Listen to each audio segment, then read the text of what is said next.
Thank you. And those are the famous shoes and socks.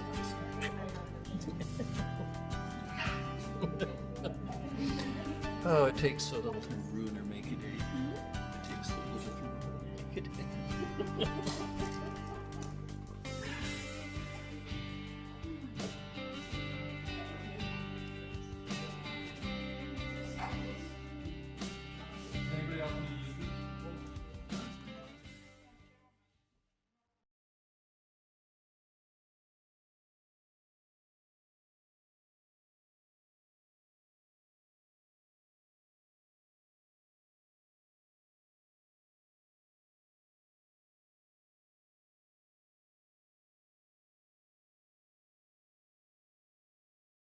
Seconded Councillor Thorpe. All those in favor?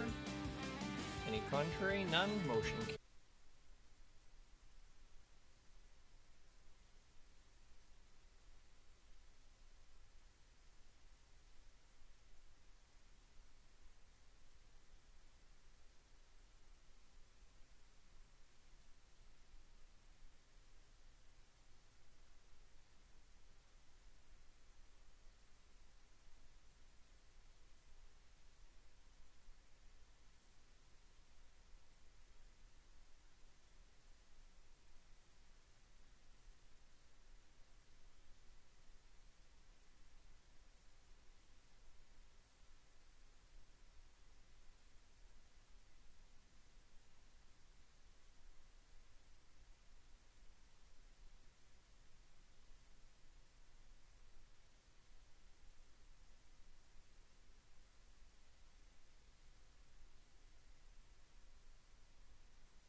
For late items this evening, agenda item 9I, Minutes, Governance and Priorities Committee meeting from May 31st, 2021 have been added. And agenda item 12E, Development Permit Application number DP1151 for 3532 Stevenson Point Road. We're adding a delegation from Rob Turgeon. And that's it, Your Worship. Thank you very much. A motion for approval of the agenda as amended. Moved Councillor Thorpe, seconded Councillor Bonner. All those in favor? Opposed? Motion carries. Motion for adoption of the minutes is circulated. Moved Councillor Bonner, seconded Councillor Thorpe. All those in favor? Motion carries. Thank you. I have a number of items to speak to tonight in the Mayor's report. The first is that I want to advise everyone who didn't know that on Sunday, May 30th, in recognition of the lives of the 215 children that were lost at the former residential school in Kamloops, I asked that the City of Nanaimo facilities lower flags to half-mast. We stand united in this council and in this community in grief with our Indigenous friends and neighbours all across the country, to honour the lives of those children, their families, survivors, and all children who never made it home from this dark chapter of Canada's history. The flags were to remain and did remain, including those at the gateways, lowered to half-mast for the remainder of the week.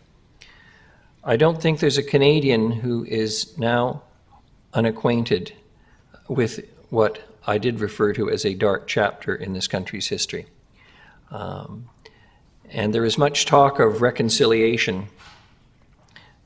Reconciliation will not come till we acknowledge our history, our good times, our bad times, if you will, things that were done to people, reflecting views of that period, for which we all bear responsibility.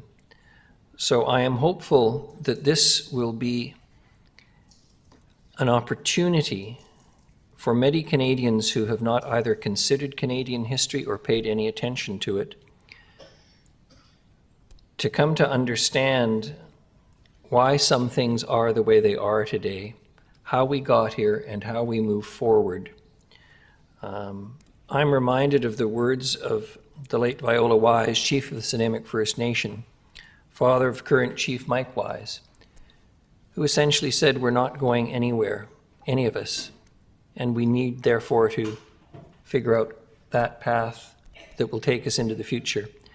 And so let us take this dreadful reminder of a system that was set up by some who no doubt had positive intentions, saw it as a good thing, but resulted in the human tragedy that the discovery of the remains of 215 children remind us candidly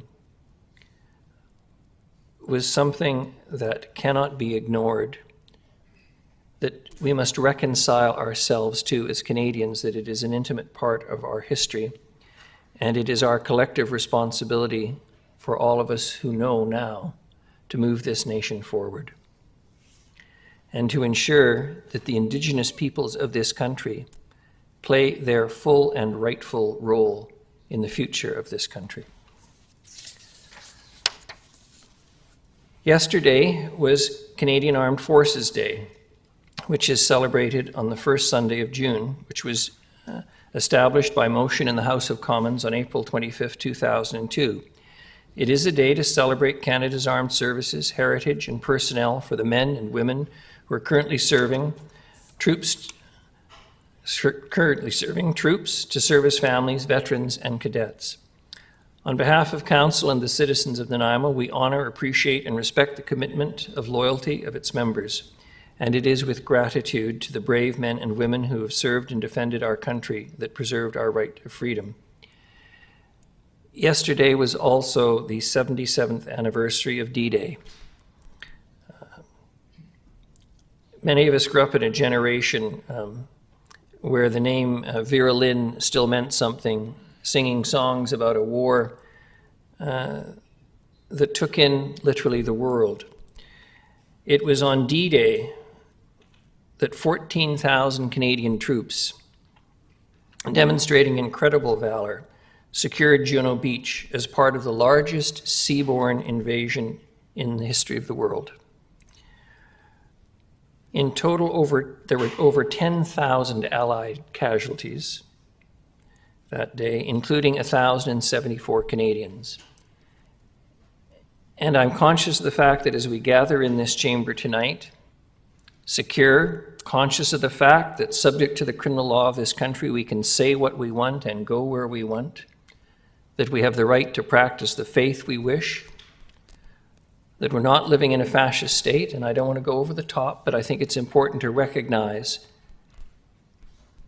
that that which we enjoy was not secured and protected and saved from a threat that was anything less than real.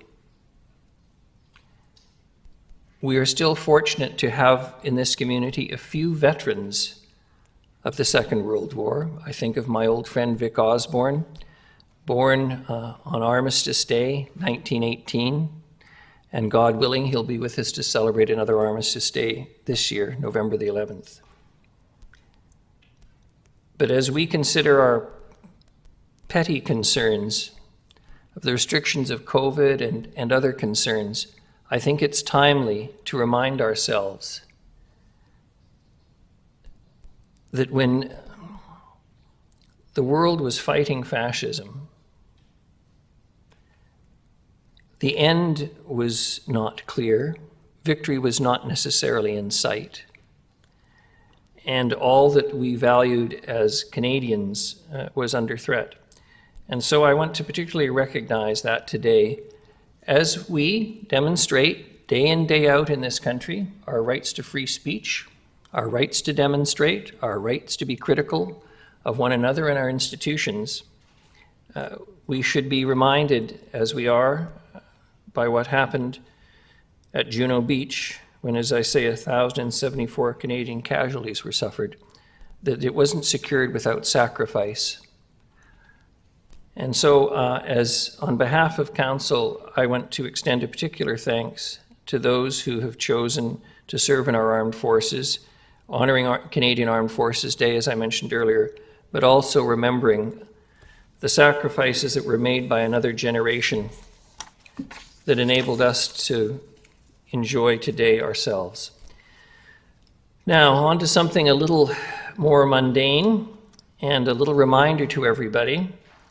If you really love wildlife in this community, and I think most of us do, would you please, in order to protect bears and other wildlife, do what has been asked by the City of Nanaimo, the Regional District, and the Central Island Zone of the BC Conservation Officer Service, and place your carts out for collection on Collection Day for garbage. They should be properly secured otherwise for on your residential property for all non-collection days, because if you don't, and you leave them unsecured, you will create a threat to both bears and humans. Garbage lures bears. It's an attractant for half of the bear-related problem calls made to the BC Conservation Officer Service.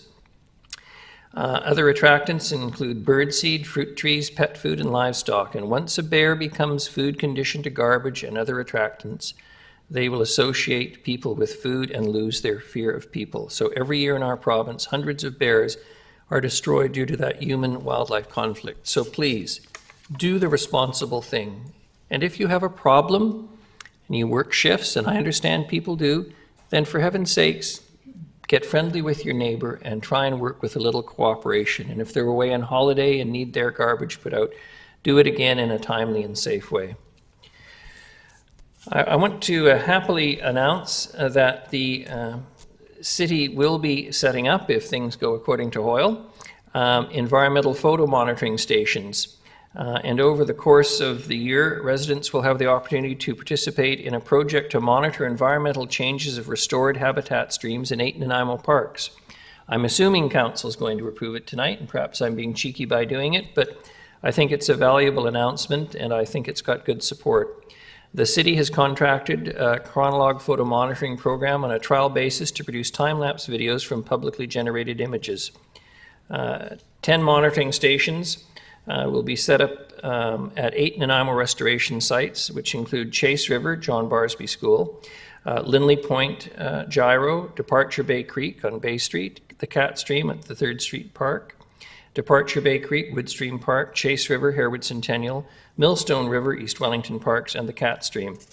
And they will preserve a record of ecological changes to determine restoration success. On a very happy note, I want to announce, as per an announcement from the Nanaimo Historical Society, that the British Columbia Historical Federation has given its 2021 Award of Recognition to Christine Münzner. For those of you who know, that award is given for exceptional service to their organization or community, either for a specific project or for long service in the preservation of British Columbia's history. Christine, and I think she's known to everyone virtually in this room, has been the manager of the Nanaimo Community Archives for almost 25 years.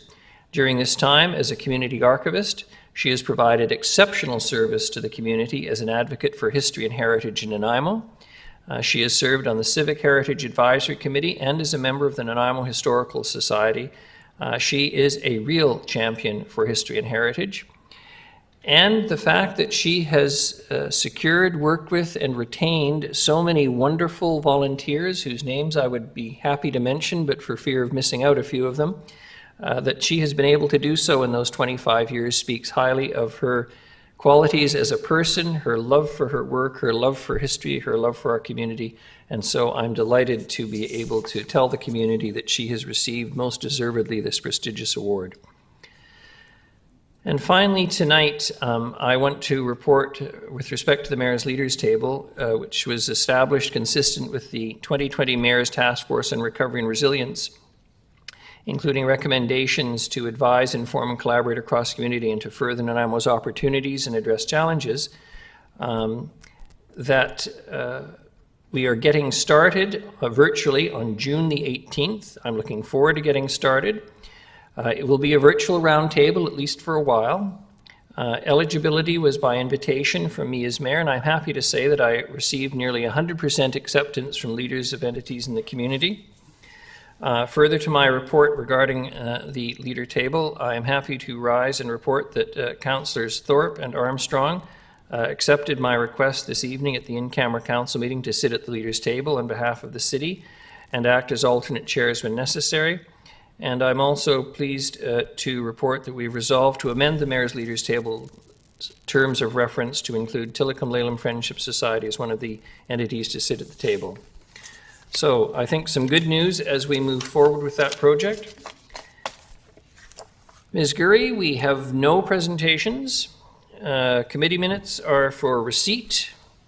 And we have a motion for adoption of consent items, and I understand couple of things are going to be pulled. Councillor Hammond. Your Worship? Ms. Gurry. Thank you, Your Worship. So before the removal, if we could get the adoption of the consent items, a mover for the adoption of the consent items and a seconder, then we will pull those that need to be pulled to be voted on separately. And this will include all of those consent items except those listed as separately considered consent items. So a motion for the whole business, and then you can pull and discuss the other ones and vote on them seriatim. And Councillor Hemmons has an item as well. Yeah, so there's a few items actually, Your Worship. So Councillor Bonner has one. That's fine. We have a mover for the consent items, seconded by Councillor Thorpe. And the items to be removed, to be clear? Thank you, Your Worship. So I have, and councillors, please correct me if I'm wrong, item 10A8, the Long Lake Paddling and Rowing Center. Councillor Bonner wishes that to be considered separately. Item number 1011B1, the allocation of pedestrian budget to enhance accessibility. I think Councillor Hemmons would like that addressed separately and voted on separately. And item 1011C, the Councillor Markman motion regarding permanent recreational vehicle accommodation, that be considered separately as well. So, Your Worship, if you had a motion, And a vote. with respect to item D, D, advisory. we will deal with after the rest of what we just discussed. So, Thank you. yeah, so right now, a motion or discussion on the remaining consent items could be voted on, and then you can discuss. so 10A8, Councillor Bonner. Yeah, Well, sorry, we'll vote on those items, yes. All right, all those in favor? Opposed? Motion carries, thank you. Councillor Bonner. Your Worship, I'm trying to get unmiked here. Ah, there we go.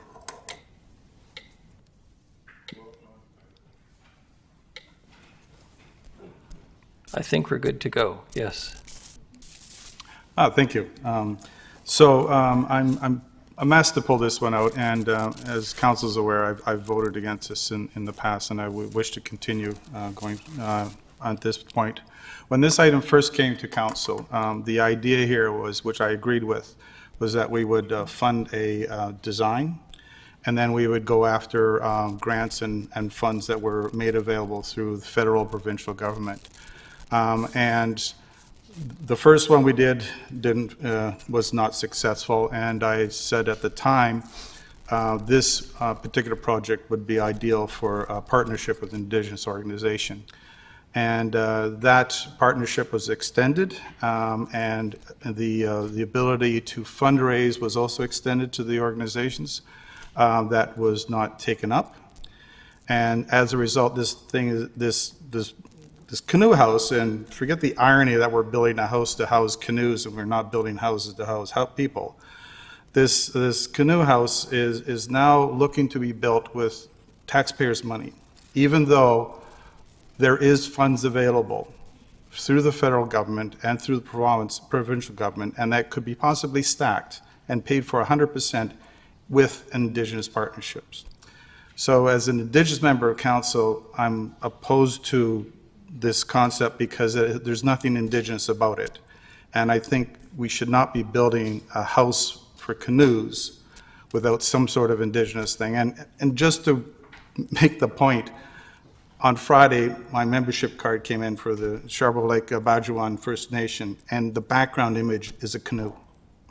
Canoes are a critical part of the culture and of the Indigenous people across Canada and into the north. And so I don't wish to vote for it in there. I would like to see the building built, but I think we don't need to pay for it with funding from taxpayers here in Nanaimo. And that's why I'm also not voting it as a council member. I think there is better ways of funding this thing. Thank you. Thank you, Councillor. Councillor Thorpe. Thank you, Your Worship. Well, to get it on the floor for discussion, I would like to move the recommendation as it appears in our agenda. Second, Councillor Armstrong. So, Your Worship, I'm sorry for the confusion. It's already been moved. You're just voting on it seriatim. So you've moved and seconded the bulk of the consent items, so you just need to vote on it if there's no other discussion. All right, my apologies. Then I misunderstood the process. So having it moved and seconded, the recommendation that is in front of us, I respectfully disagree with my colleague, Councillor Bonner. I see this as long overdue civic improvements to a very popular Nanaimo recreational facility. This is not just about a house for canoes, and it's not simply an Indigenous project, although certainly Indigenous citizens would be welcome to make use of it. The current washroom, change room facility at Long Lake was built in 1967. It is in dire need of upgrade and replacement. This project will include improvements to the park and beach access, which is heavily used during the summer especially for not just paddlers, but swimmers, skiers, fishers, and others. And yes, there will be an opportunity to improve the storage area for canoes and paddling equipment. But I think this project goes much beyond that, and it speaks to our entire community. It's overdue, and we also have a community partner which is at this point ready to help fund it, similar to a Partners in Parks project. So while we could wait and hope to get other funding down the road, I'm not in favor of delaying this. I think we need to get it into our budget and start to move ahead with this. So I'm going to support the recommendation. Thank you. Thank you very much. Mr. Harding, do you have a comment or two to offer? Councillor Armstrong? I'm looking for you, but... Yeah, I don't have a mic, but I can probably speak loud enough. There we go, it's working now. Still shows disabled, but it's working. I'm in favor of this. Just for those listening and for Councillor Bonner's information, this was brought to the POG. Chief Weiss was very much in favor of this. He very much liked the design. He thought it was reminiscent of a wave as well as Indigenous cultures. And if you actually look at that design, it's almost the same as the Squamish Lillooet Cultural Center up in Whistler.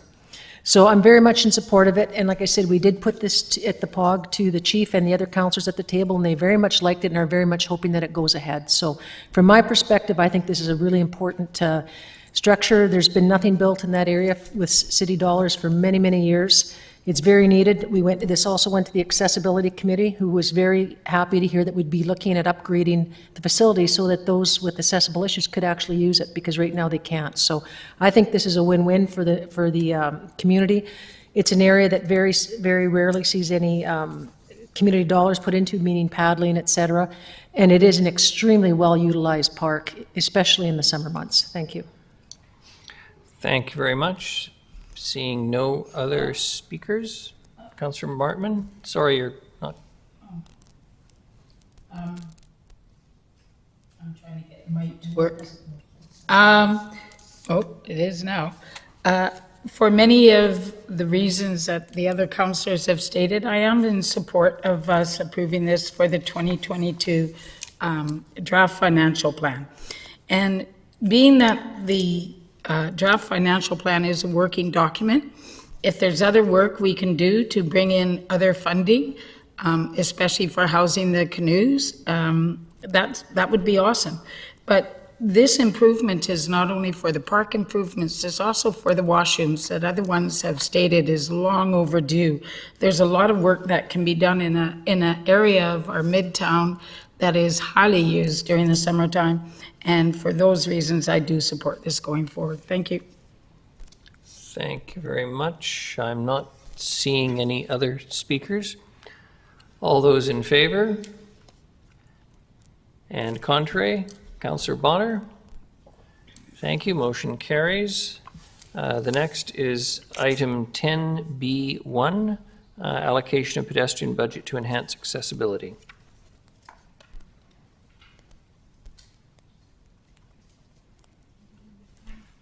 Councillor Hemmons. Thank you. Trying to get my mic on. Sometimes there's just a slight delay. I see the green light now, Councillor Hemmons. Yeah. Thank you. Yeah, I'm hoping that staff can provide a bit of background to this. So we've just increased our pedestrian unallocated budget, and I understand we have a report coming to us at the end of this month for the final 500,000, and I just want to confirm that the Accessibility and Inclusion Committee was asked for their input on how we should spend that money, and if that, I'm seeing you nod, so that's great. I'm curious if this aligns with how staff think they're going to present recommendations to us. And the reason I'm a bit nervous about this is that the committee is making recommendations ahead of council seeing any report on it. So we could be in a situation where if more information is available or we decide to go to a different way, then we're actually going against our committee's recommendations. So if I could just have an explanation of that process, that would be great. Thank you, Your Worship. Council may recall that essentially the answer quickly is yes, but the Council may recall as part of the Part 1 pedestrian unallocated that the first part was around intersection upgrades and crosswalk upgrades, and Part 2 in March we said Part 2 was proposed to address more systemic deficiencies in the NIMOS walking network, such as accessibility needs at transit stops, pedestrian focus enhancements. So we tipped our hand a little bit there where we thought that we would be recommending the next set of improvements. And staff wanted to ensure that the Advisory Committee on Accessibility and Inclusion was in support of taking that work forward. But as you pointed out, this is really the committee recommending to council that these be considered as part of your pedestrian unallocated. Council's always in the position of making that final determination. And so staff would intend to essentially bring that report forward as you've seen it, endorsing the or with the endorsement of the committee, again for council's consideration. Okay, and a follow-up if I may. So then I'm hearing you say the report that we're going to receive will reflect these dollar amounts or close to, so we're not in opposition to the committee? Correct. If we accept staff recommendations. Correct, Okay, yes, thank you. That's correct. Thank you very much. Seeing no other speakers, Councillor Armstrong?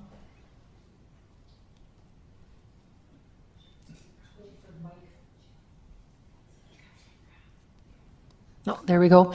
Just to answer Councillor Hemmons, this was gone over each line with the accessibility committee. Recommendations were made, comments were made. They were extremely happy with this. They thought this has been long overdue. And they actually came up with some more recommendations, which will be looked at a later date. But for now, everybody was happy with this. Thank you. Thank you. And yes, thank you, Ms. Gurry. I see Councillor Brown's yellow hand. Councillor Brown, join us, please. Thanks, Your Worship. This would be probably a question through you to Mr. Sims, but both at the RDN and previous council discussions have talked about a more comprehensive plan for transit stop and transit shelter improvements. I'm just wondering, where's the timeline on that, and what is the sort of level of collaboration happening with the RDN about a possible plan for a more cohesive and comprehensive approach to our transit shelters?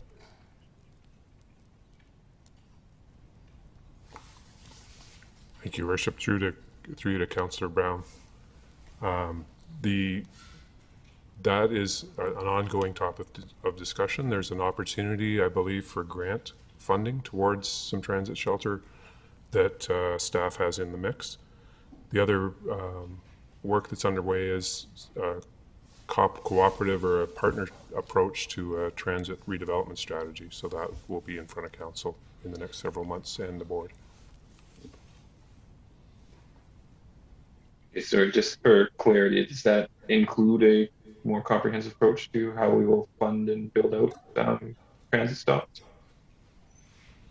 I don't believe that the transit redevelopment strategy is, but the discussion between staff is currently focused on that. And I'm sorry, I don't have a timeline for that, Councillor Brown. Okay, thanks. I can follow up after. Thank you. Thank you. I don't see any other speakers. Ms. Gurry? All those in favor? Any contrary? None? Carries. And the next is 10C. Councillor Martman? Yes.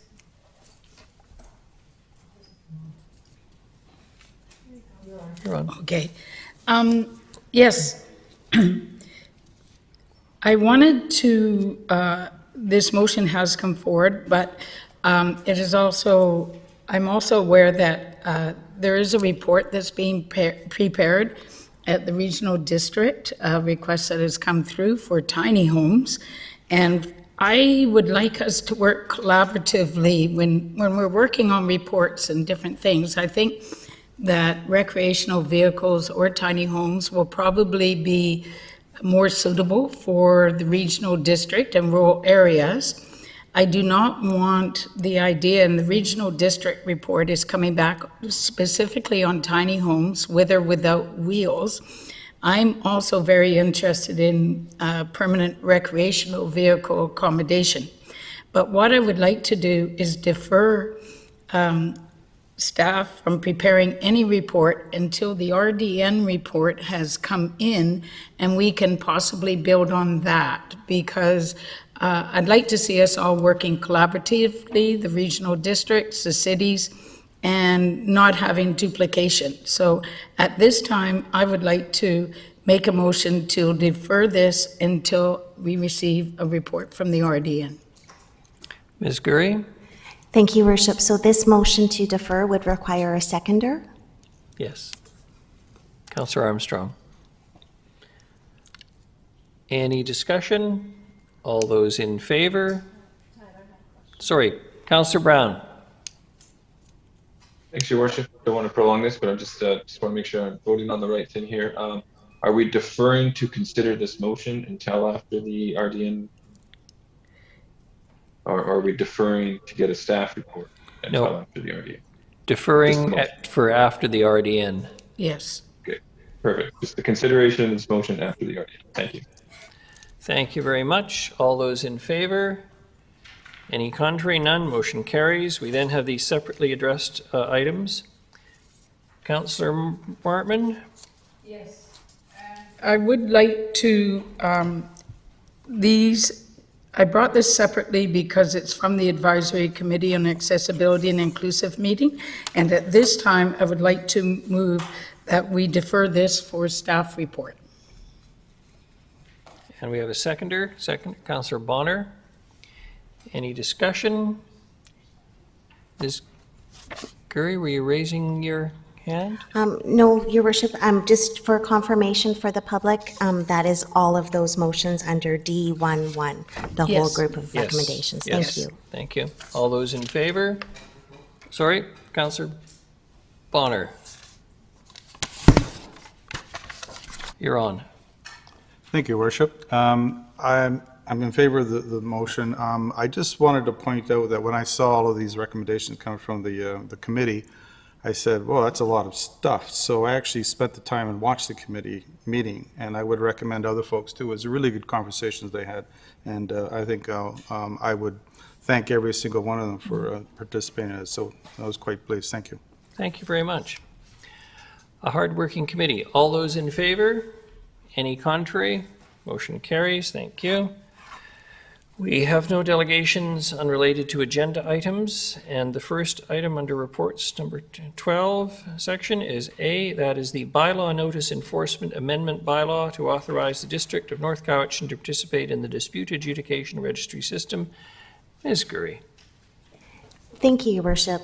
I'm going to actually turn this over to Ms. Robertson, who's joining us this evening, and is is the author of this report. And I'm just going to take a quick moment to housekeeping from our IT staff. If council could use their request to speak button and not just hit their microphone, I think that helps in the queue of business. So just a reminder to that, and also a reminder to council and staff to speak into their microphones. Some of you are quite loud and it's working well. Others are quiet. So I'll turn it over to Ms. Robertson now. Sounds like pre-improvement. Thank you, Ms. Robertson. Welcome, and welcome to the new podium. Well, thank you, Your Worship and Council. The bylaw amendment before you is a replacement to Schedule B, which is the list of local governments who collectively participate in the dispute adjudication registry system. And this is a system that's overseen by the city to adjudicate tickets that may be disputed on behalf of the 8 local governments who participate. And so by adopting the bylaw amendment before you, it will formally authorize North Cowichan to participate in that program. Now, interestingly, they were previously included in this program and had been for a few years. However, they never formally got their bylaw in front of North Cowichan Council. So what ended up happening is every year we would send them a membership fee, and then we'd have to reverse it. So in order to avoid confusion, we pulled them out in October of 2020, and then very shortly afterwards, they hired a new manager of bylaw enforcement who has picked the ball back up, and through their corporate officer has asked to once again be reinstated in the program.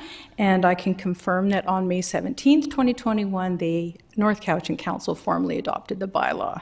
So it's once again before council to authorize them to join the program.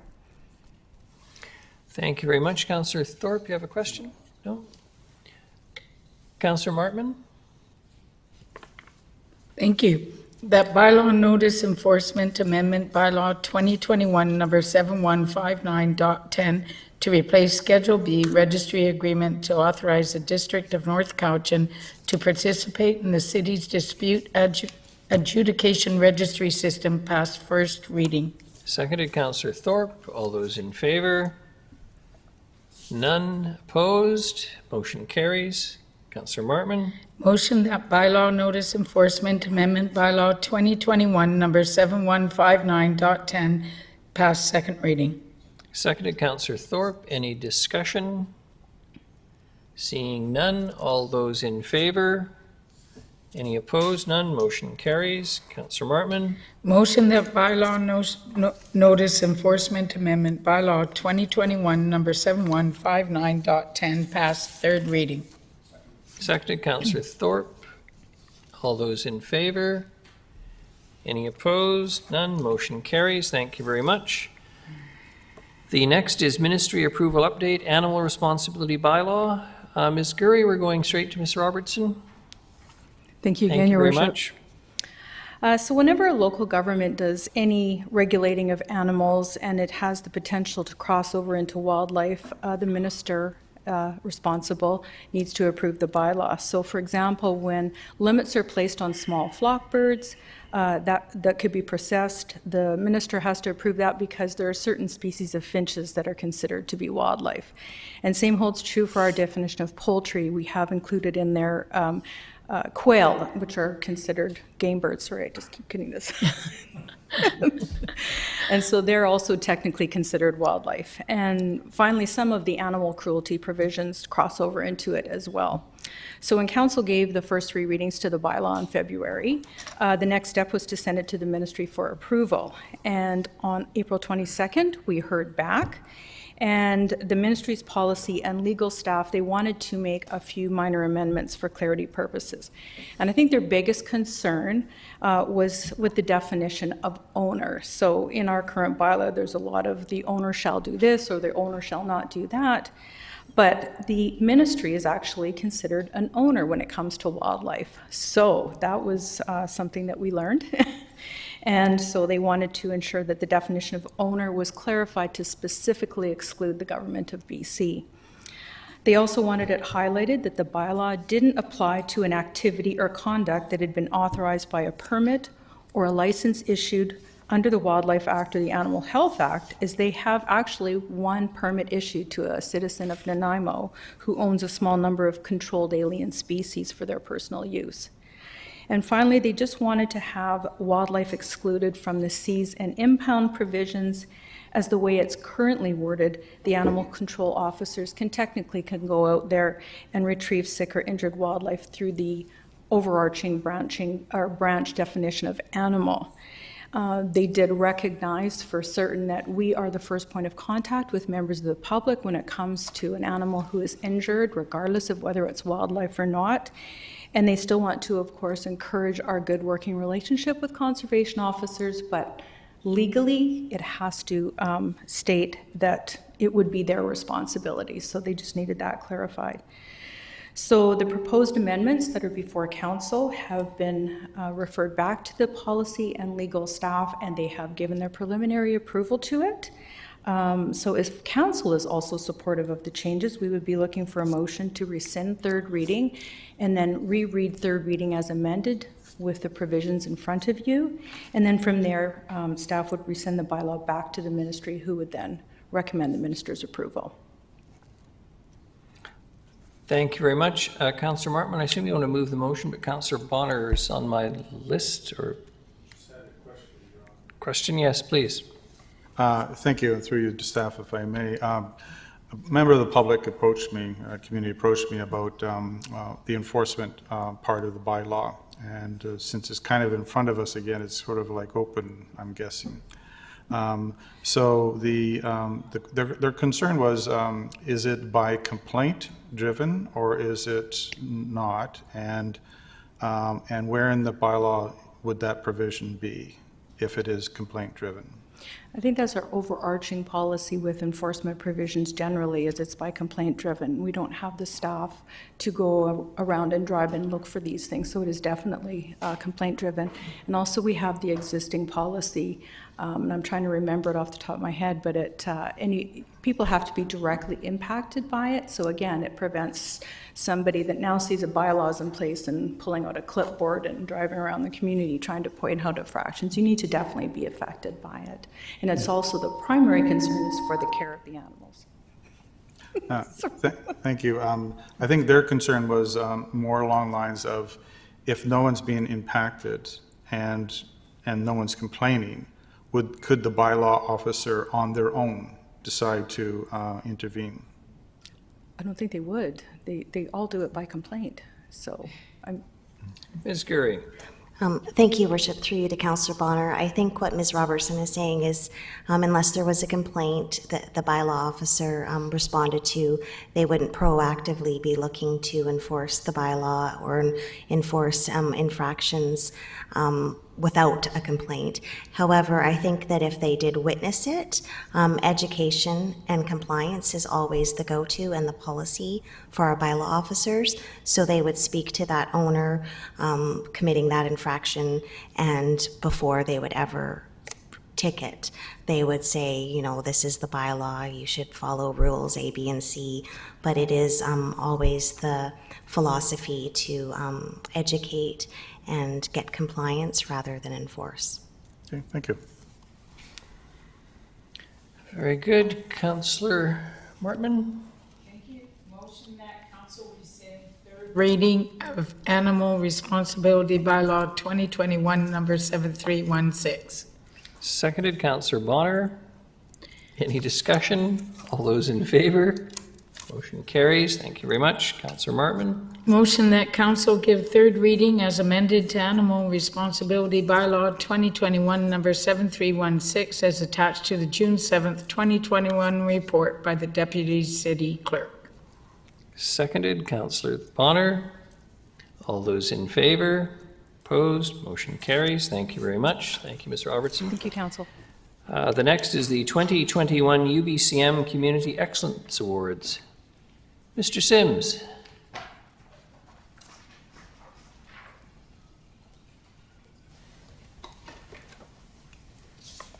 Thank you, Your Worship. In front of you this evening is a request for your council's endorsement for a nomination to the Union of British Columbia Municipalities, UBCM, for their Community Excellence Awards. So this is an annual award. Council was very proactive in driving this complete streets effect and the all ages, all abilities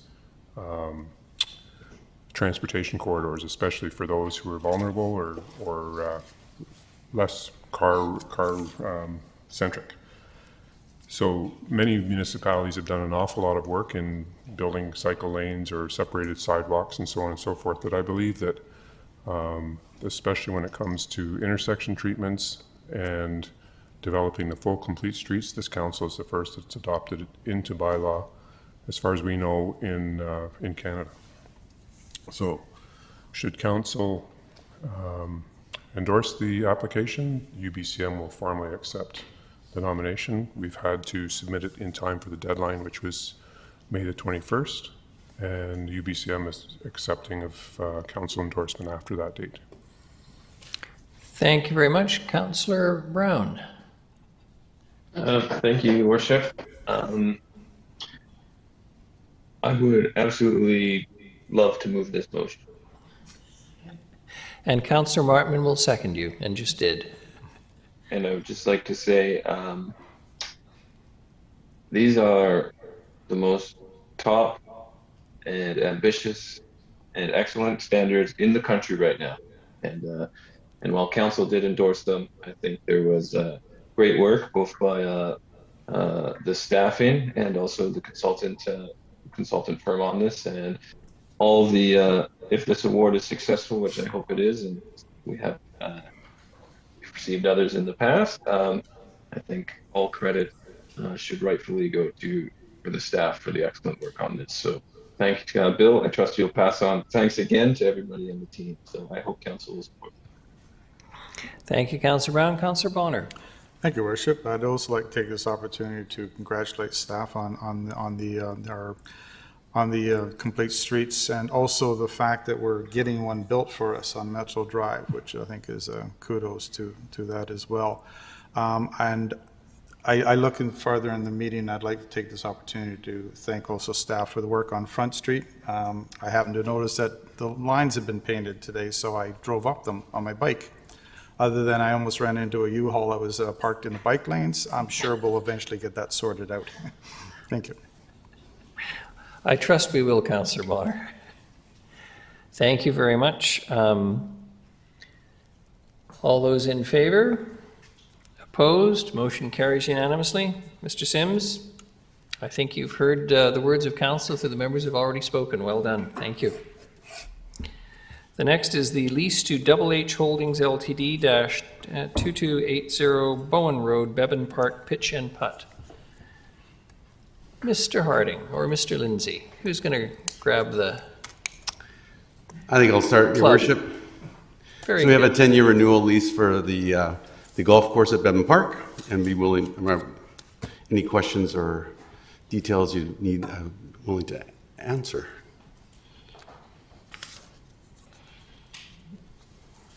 I think, Councillor Armstrong? Seconded Councillor Martman. Any discussion? Well, all those in, Councillor Thorpe, sorry. Well, thanks, Your Worship. Thank you. Yeah, I'll certainly support this. I was pleased to see this on the agenda this evening, so I'm pleased to support it. I was having a conversation just prior to this meeting about one of the aspects or results of the pandemic, and that has been an amazing growth, apparently, in the sport of golfing at all ages. And we don't have a lot of facilities in the Nanaimo area, and I think the Bevan Park facility is a great learning facility, especially for younger players or those like myself who prefer a shorter course. But really pleased to see that we have this operating in the city, and happy to support the extension. Thank you. Very good. Seeing no further speakers, all those in favor? Any contrary? Motion carries. Thank you very much. The next is development permit application number DP 1151-3532 Stevenson Point Road. I'm going to assume, Mr. Holm, you'll be introducing this, and then we have a delegation. Thank you, Your Worship. And this is a development permit application with variance for 3532 Stevenson Point Road. The property is identified on the screen overhead or on your screens at home. And the request includes watercourse setback variance from 7.5 meters to 0.8 meters. I won't say too much about the application. I'll just make a couple points. I think the report speaks for itself, and I know there's a delegation waiting to speak to this as well. In this case, staff are recommending that council deny the development permit application, specifically the variance request. The feeling generally is that the need for the encroachment into the development permit area and the request for the variance hasn't been adequately demonstrated, and there exists a functional building envelope outside of the development permit area without necessitating a variance. I'm happy to take any questions if council chooses, but I believe the delegation is prepared to speak to the application. Again, I'll be available for questions now or later if council chooses. Thank you. Thank you very much, Mr. Holm. Mr. Turgeon, do we have you on the line? Hello. Yes, Yes, I'm here. yes, good evening. Hello. If you will, Good evening. if you'll just give me a second, if you will introduce yourself, give us your address when I tell you to go, and you will have 5 minutes, and I will indicate to you orally at 1 minute that you have 1 minute left. So if you could commence at your convenience, please. Hello. Hello, please, can you proceed? Oh, yeah. I'm Rob Turgeon, and I'm at 1870 Dufferin Crescent in Nanaimo. And are we ready? Yes, please. Okay. I am here today to represent myself and my family for 3532 Stevenson Point Road. And slide 2, I'm requesting for a riparian area relaxation. I'm requesting for a variance to the Schedule C watercourse from 7.5 meters to now 3 meters, as there are a number of restrictive factors that limit my ability to build. I'm not going to go into all the details. I've provided my submission earlier on. 5 minutes goes pretty quick. With all of these constraints, the 30-meter wide property has a usable north to south side of 9.87 meters. However, the west side of the property also has a number of significant trees located within that proximity that would make building impossible without the removal of the old growth trees. Slide 3. I did not make this decision to make this request for a variance lightly. I've gone into detail with an environmental assessment provided by Aquaterra Environmental. And the big takeaway from it, their conclusion was that there would be no negative impact to the watercourse that the bylaw intends to protect. I've also gone into a tree management plan, slide 4, with VI Tree, and they've assisted me in a replanting plan, a revegetating plan. Slide 5, I've also gone into detail on a vegetation management plan that has habitat compensation and invasive species management plan in place to adequately compensate any of the area that I would have been requesting through this development permit. Slide 6. This Schedule C watercourse is a municipal called watercourse that the required setback is 7.5 meters from top of bank. It's not provincially or federally mandated. And I am going to give you a few details in an upcoming slide regarding the state of the watercourse. 3532 Stevenson Point Road is considered top of bank is pretty well the property line on the north side, which is 20.2 meters away from the creek at its closest point. That, with an additional setback of 7.5 meters, gives you 27.7 meters away, or 91 feet away, of a distance to the watercourse. Slide 7 is the email I got from the City of Nanaimo, the staff, showing me a couple block patterns of where they think I could build, as well as my septic could go. And that was their rationale for not looking into any of my environmental assessment of the property. Slide 8 is now my actual building restrictions. The large circles that you'll see there are some of the old growth trees on the property that I would like to protect, if at all possible. And by going into the riparian area, as you can see from my outline there, it would protect quite a number of them, opposed to going somewhere else on the property. Slide 9 is the current state of the watercourse. This watercourse stems from drainage ditch, City of Nanaimo drainage.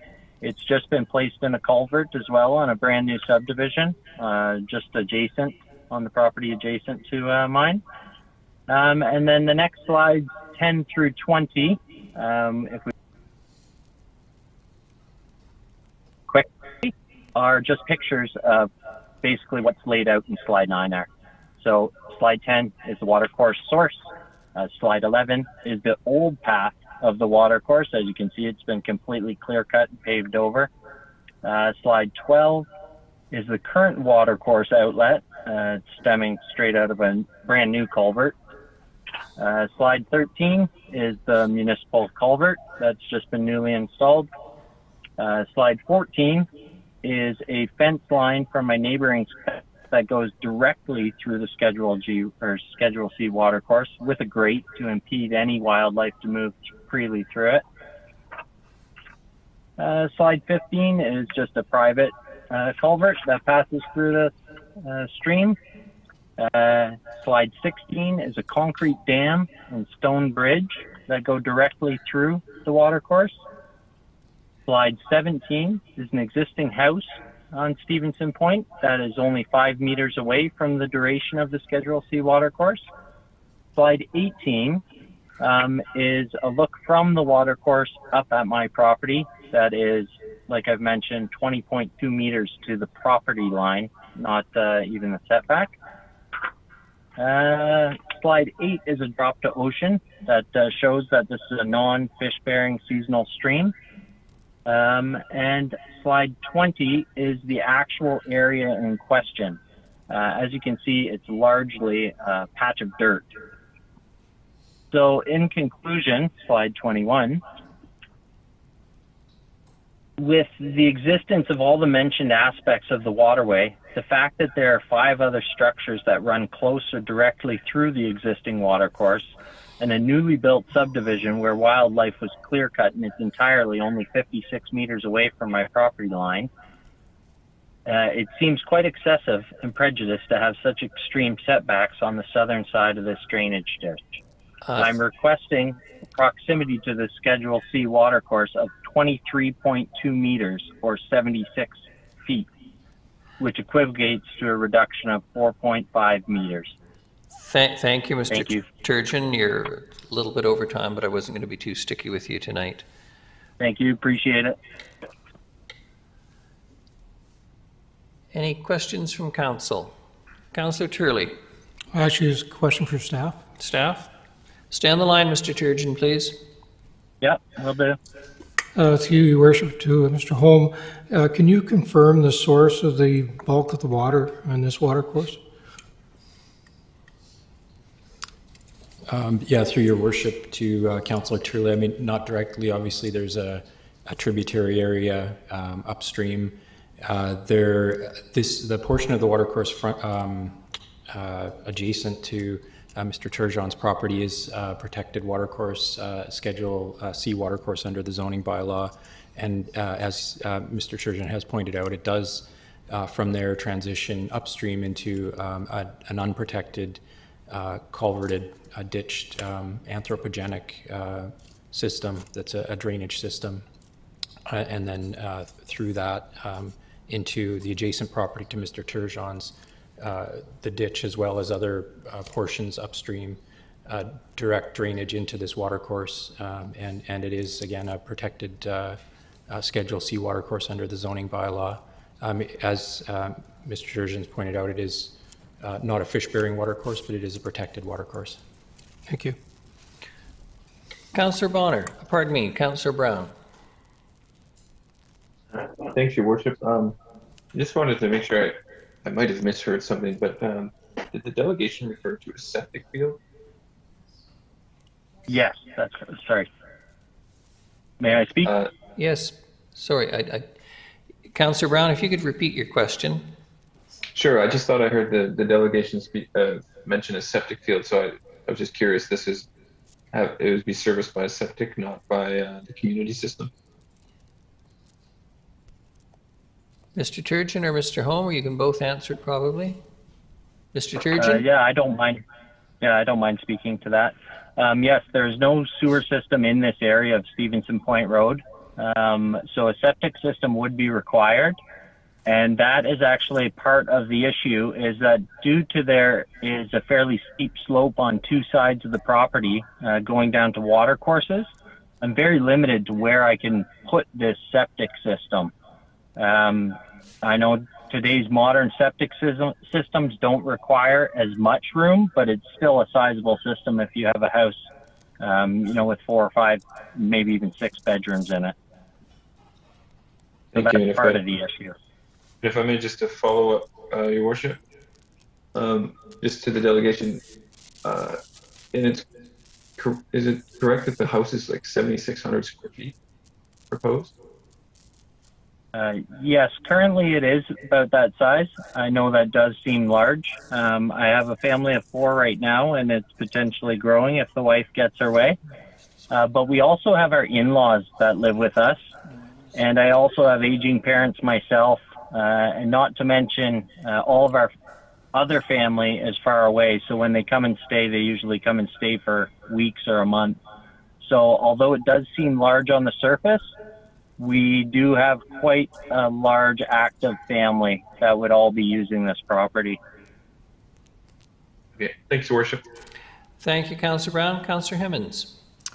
Thank you, Your Worship. A question for both the delegation and then staff. Mr. Turgeon, you had in your presentation a slide referencing where staff said you could put the house and not be in contravention of the bylaws. Could you go back to that slide, please? Yeah, I believe that was slide 7. There. Right. Thank you. So now a question to staff. Attachment G shows a very different building envelope that we have, that staff have offered to the proponent, and it doesn't match Mr. Turgeon's.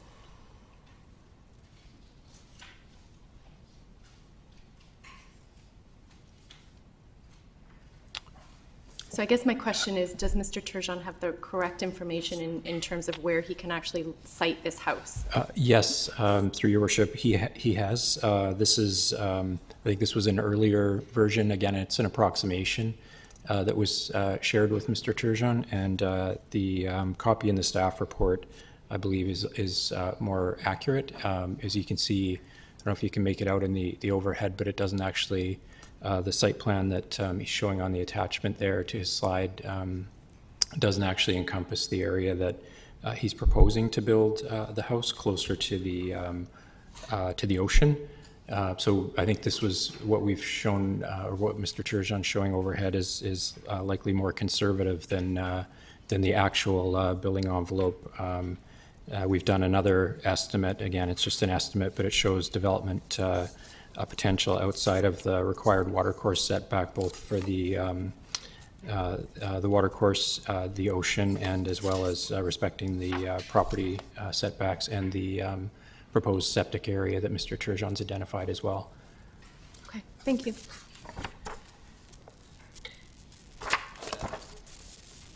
Mr. Turgeon, I think that sorry, Councillor Armstrong, you're not. Mike, before I even started speaking. All right, sorry, but it's not showing up on Yeah, I don't think it's working, so. I did have a question for Mr. Turgeon and also one for staff. Mr. Turgeon, is there any reason why you could not build up instead of out? Like up in terms of vertical? Yes. Yes. Requirements. Part of the reason why it was over the bank that way is, one is because it would be very unintrusive coming from the roadside. Like, it would meet with the surroundings a lot better than, say, a tower coming out of the ground at that point. But as well as the rock has been found to be about 15 to 20 feet down at that point, which we would have to anchor to. So if you're removing that much soil anyway, it doesn't really make sense to bring it all back up when you're actually digging the foundation out. So that's why we've decided to kind of bring it over the bank opposed to going up. And then my second question to you, if you go with your plan versus the plan that staff has showed you, what is the difference in the trees? Or is there that is very significant. The difference in the trees is the one main circle on the center of my drawing there. It is almost a 2-meter wide old growth cedar that essentially you can't get around it if you want to move further back on the property. So that would be a major loss, both environmentally as well as aesthetically to the property. We're trying to maintain as many trees as possible.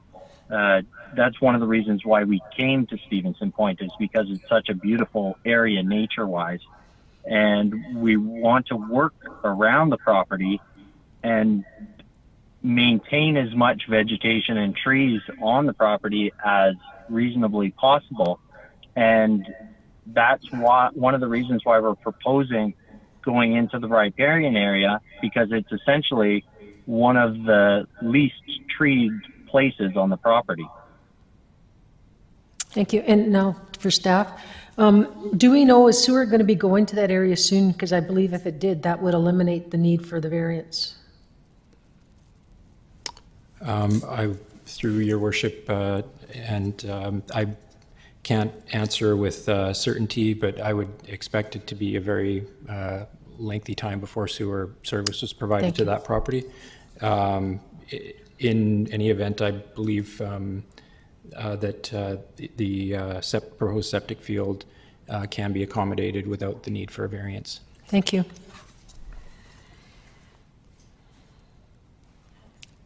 Mr. Turgeon, you've obviously been working with staff for some time on this, and there is some obviously disagreement about the footprint of this home, but and this question, I suppose, is more for Mr. Holm than Mr. Turgeon. And I've got Councillors Gesselbrock and Turley online as well for a second, but I just want to ask, how large a home would actually be could reasonably be constructed? How many square feet, to put it in my language, as opposed to a 7,500 square foot home?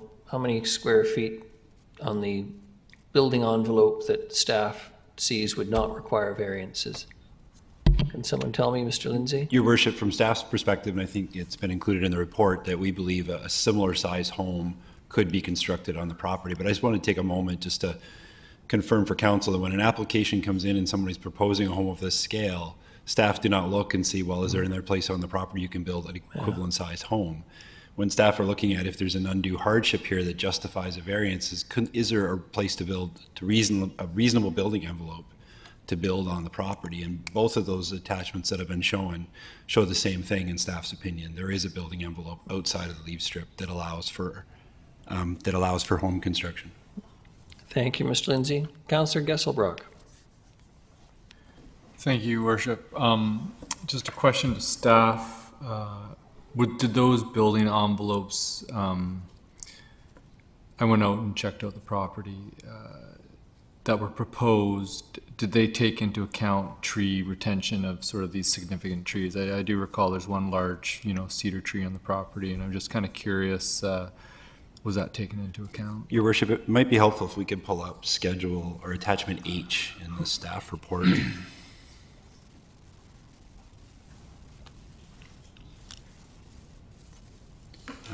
It's probably difficult to read here for council, but the red are the protected trees, the blue are the trees to be retained, and the yellow are the trees that are proposed to be removed. So if you look at that photo, it gives you an idea of areas on the property where you could still build under the current proposal without disturbing the protected trees. So just for clarity, the red circles are the protected trees, and that proposed house footprint is the one that staff have proposed, or a location where that could be, or that's... Your Worship, what you're seeing on the screen here is the application that's before you this evening. The gray portion of the house is outside the leaf strip. The blue is that attempting to show that portion of the proposed house that's in the it's in the leaf strip. But this is the applicant's proposal, not staff's drawing. Thank you. Councillor Turley. Thank you, Worship. Question through you to staff. I'm curious about how the top of the ridge is determined. Does it have to be absolutely flat or a slight incline, or just what is the definition? I'm sorry, through your Worship, to Councillor Turley's question. I don't have the specific definition at hand, but it is determined through a surveyor identifying a significant break and change in the grade. And in this case, it has accurately been determined by the surveyor. There's a clear definition in the zoning bylaw that the surveyors are able to follow and determine the top of bank. Thank you. Councillor Thorpe. Thank you, Your Worship. Through you, I do have a question for staff, if I may, but I'll preface it with a couple of comments, and that is, first of all, that I always respect staff's opinion and am inclined usually to support their recommendation. But in this case, I'll say that I have mixed feelings, and I have some sympathy for the proponent, Mr. Turgeon, and it goes to Mr. Lindsay's comment a few minutes ago. Because when I read this report, I found myself thinking, whenever we get applications for development that involve variances, whether they be encroachments or height or parking or whatever, we don't get usually a report that says, well, you could have built a smaller project, or you could have had 8 units instead of 12, and that would have been fine. And in this case, what jumped out at me was the staff advice that, well, you could have built a smaller home, or you could have put it elsewhere on the property. To me, that's sort of beside the point.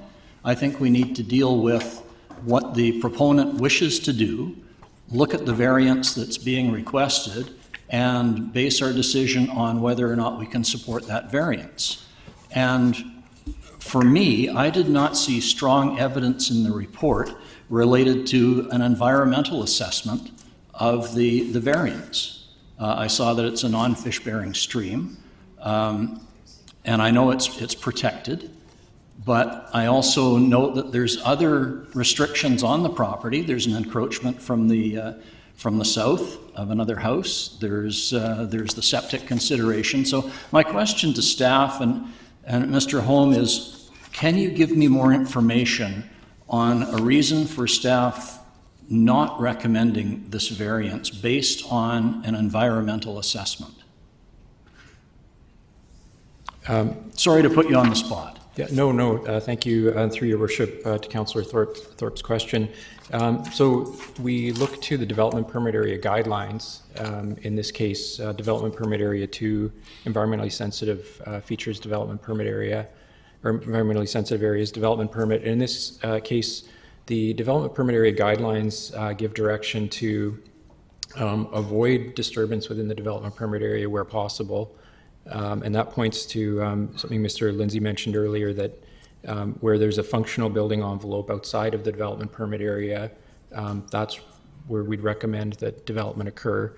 So one is avoid disturbance within the development permit area, and then where there is disturbance, mitigate. And you've seen, where there's no opportunity for development outside the development permit area, then mitigation is recommended if a variance is required. So in this case, we see the opportunity for development outside of the development permit area.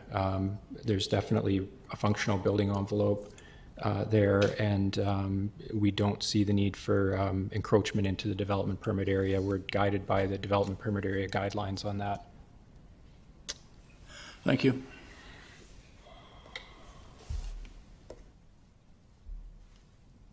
Any further questions? Councillor Bonner, please. Thank you, Your Worship. The next property over, which is practically all riparian area, would mean that absolutely no building is going to be able to be built against this property land. I'm guessing, unless we grant them a rather large variance. Is that the case? Your Worship, I'm not familiar with the conditions of the neighboring property, but if the example is that there's nowhere on that neighboring property that you can build without a variance, yes, it would be similar to other applications that council's seen recently, where staff would say, well, in order for that property to proceed, there has to be some consideration of a variance. But we evaluate each of those on their own merits. I see. Okay. And I know there's a house there already, but in the event that that house burned down or something like that, there's absolutely no other way they could rebuild again without getting the variance. Because I'm looking, in that case, then it's unlikely someone will ever build next to the property line where we have regular lots. So it makes sense to me to have the building on that lot, on that part of it. So I'll wait for the discussion on the motion. I was just curious about that one thing. And these trees that are protected, I noticed that the proponent suggested that they're old growth. My definition, I think, of old growth is 250 years or more. I don't believe we have any trees in this part of the world that old.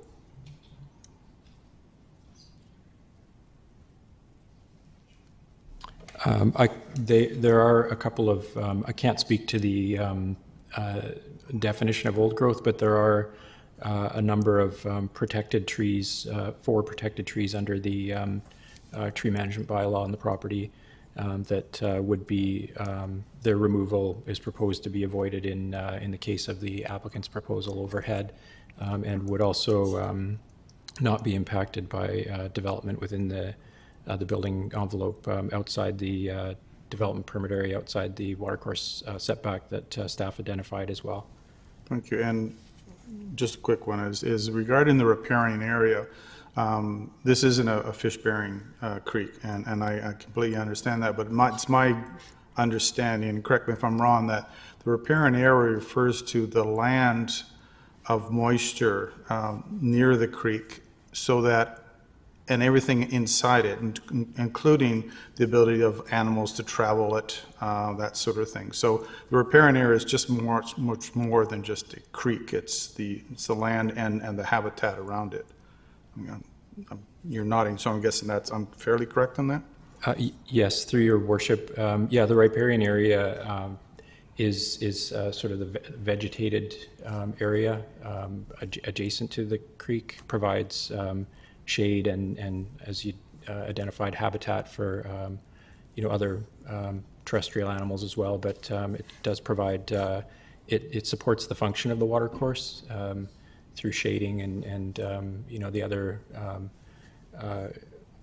slowing of water flow into prevention of erosion and things like that maintains the health of the watercourse, but also provides wildlife corridor as another function.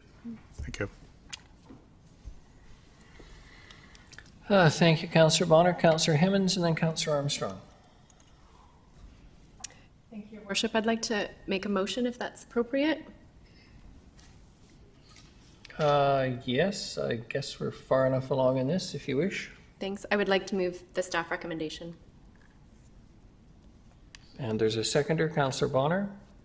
Do you wish to speak to it? Yeah, I will, just briefly. I want to thank the proponent for their presentation. My rationale for going with staff is kind of crystallized in these two sentences in the report, and I'm going to read them. That's, if a structure were built within the functional building envelope, no watercourse setback variance or development permit would be required, and there would be opportunity to maintain the riparian leaf strip as a wildlife habitat. Given that a functional building envelope is achievable on the subject property without encroaching into the riparian leaf strip, staff do not support the watercourse setback variance, and I agree with staff on this one. Thank you. Thank you very much. Councillor Armstrong?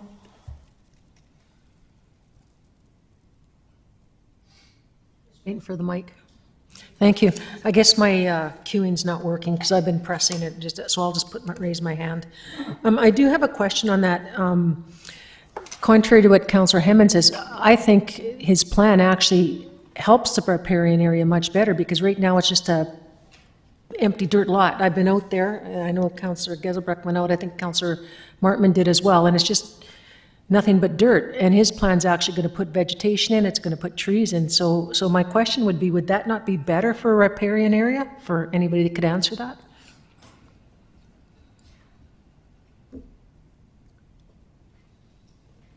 Mr. Lindsay. May I speak to that, Your Worship?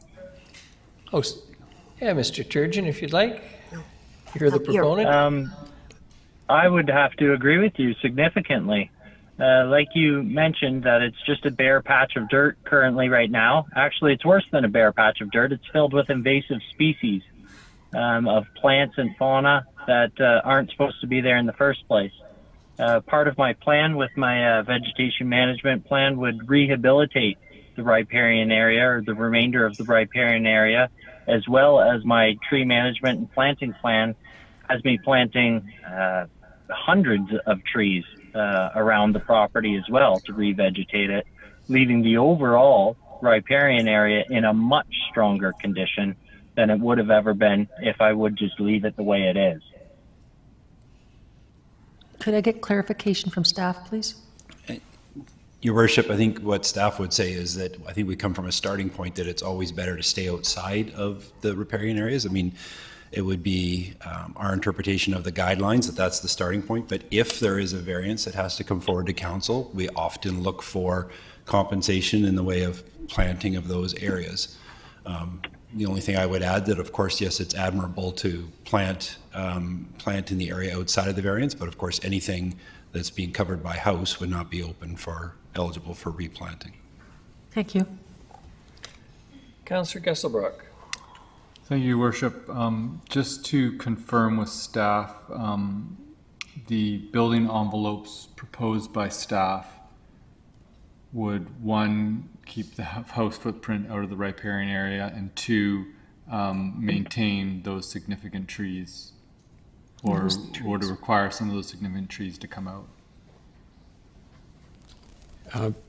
Through your worship to Councillor Geselbrecht, yes, it would result in a house outside of the setback area, and it would not impact significant trees further than the plan proposed by Mr. Turgeon. In fact, if you look at the plan overhead, you know, it's a bit confusing because a couple of the trees under the house are identified as being retained, but obviously that's not the case. You can see the trees in yellow on the plan overhead would be within the driveway area. The blue trees on the plan overhead are intended to be retained, as well as the red are the significant trees. So the building envelope that staff identified would still retain the significant trees. The trees in yellow were proposed to be removed anyway, which are generally in the location of the building envelope that staff identified. And then the blue trees that are identified as being retained are actually under part of the house that Mr. Turgeon's proposing there. Oh, Great. So just clear summary. There is a building envelope that's been identified that would stay out of the riparian area and maintain those 4 significant trees, correct? Yes, thank you. Through your worship, that's correct. Okay, thank you. Councillor Martman. Thank you. Through you, your worship. Did you press your mic? They're all disabled. Okay, now, through you, your worship, I do see though that there was an environmental assessment prepared by a qualified environmental professional. And I'm wondering, I could see the vegetation management plan, but in this professional report, was there any speaking of the riparian areas and the impacts? Because it did say that it supported the application.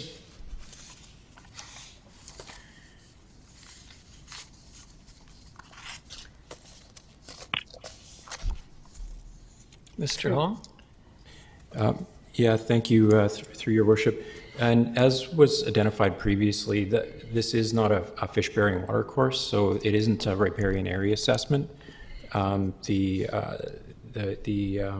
assessment provided, the assessment attached to the report dealt with invasive plant management primarily, but the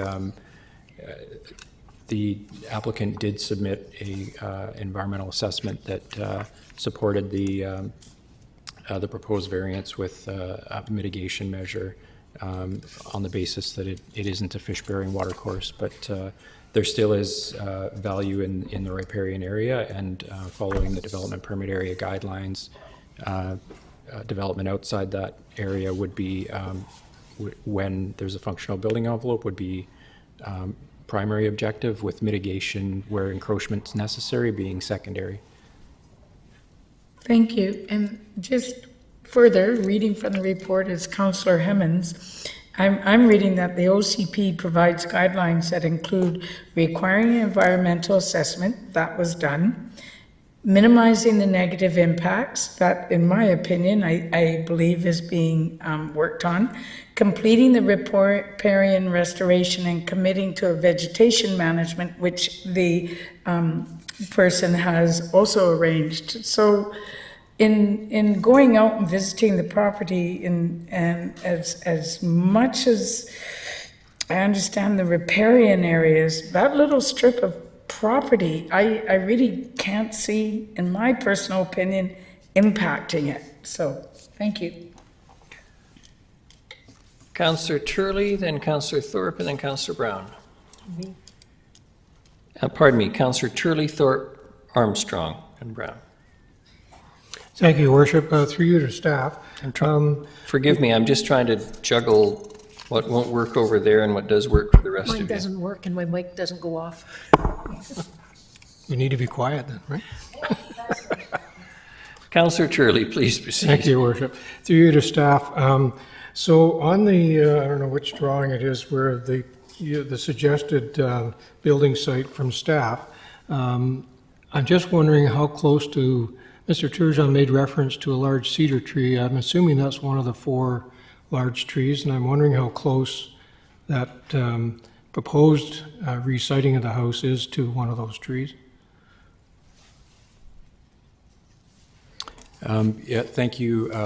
didn't do the overlay, but unfortunately, so we can't pull the two up at the same time. But if you look at the map overhead, you can see the protected trees, the significant trees are outlined in red. They're to the west of the proposed house siting there. If we pull attachment G up, if we could do that for a second, that shows the, thank you, I'll just wait for that. That shows the potential building envelope outside of the setback identified by staff. And all of the significant trees would be again to the west, so outside of that building envelope. Sorry? Yeah, sorry, you can see the cedar marked on the plan there. Mr. Lindsay's just reminding me. So that is one of the significant trees picked up on that plan. Yeah, that's the one I was worried about because it appears to be significantly closer to the house than in the other plan.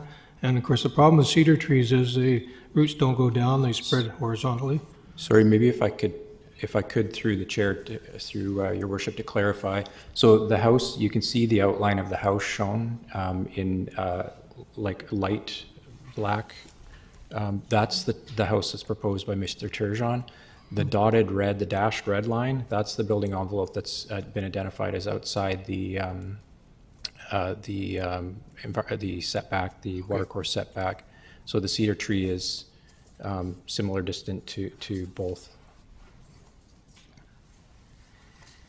He could build further from that cedar tree as well.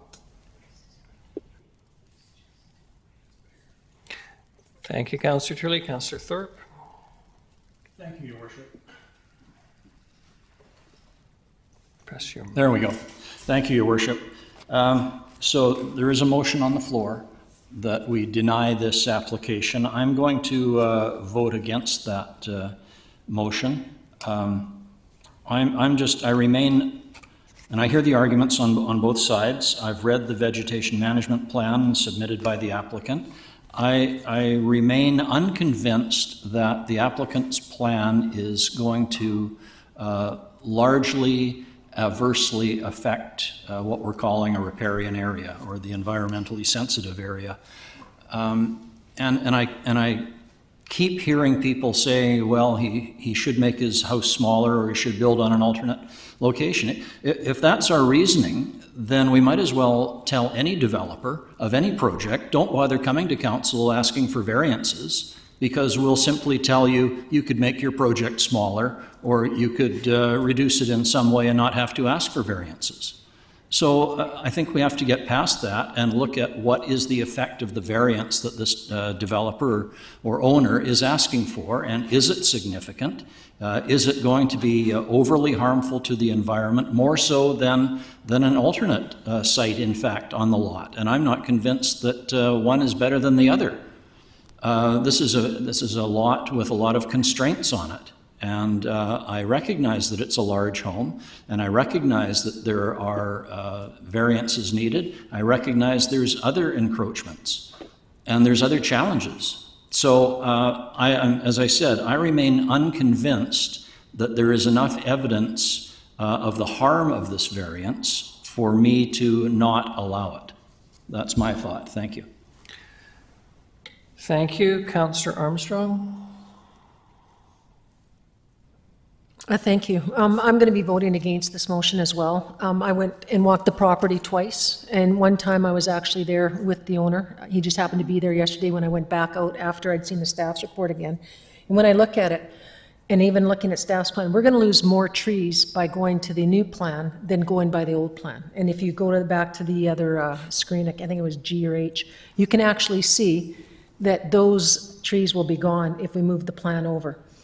And so for me, you're going to save a lot more trees. There's also, in my opinion, going to be improvement to the riparian area.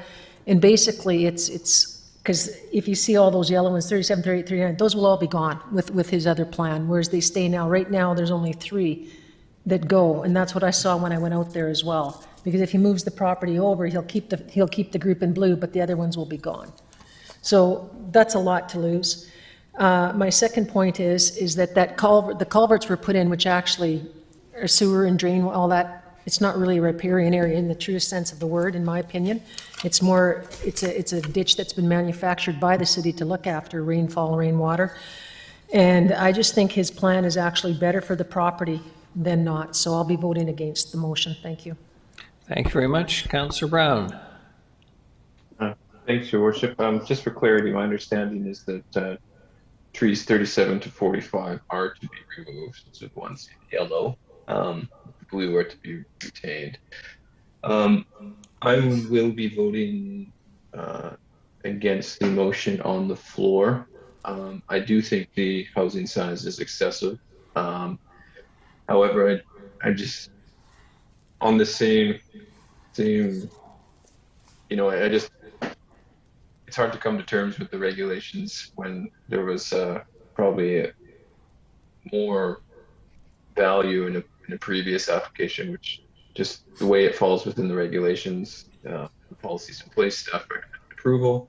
In this case, they don't. And I get that it's through the policy framework that is in place. But to keep it short, I'm going to vote against this. I don't think, I don't know if I would actually support the application as presented either, as with the conditions of the permit.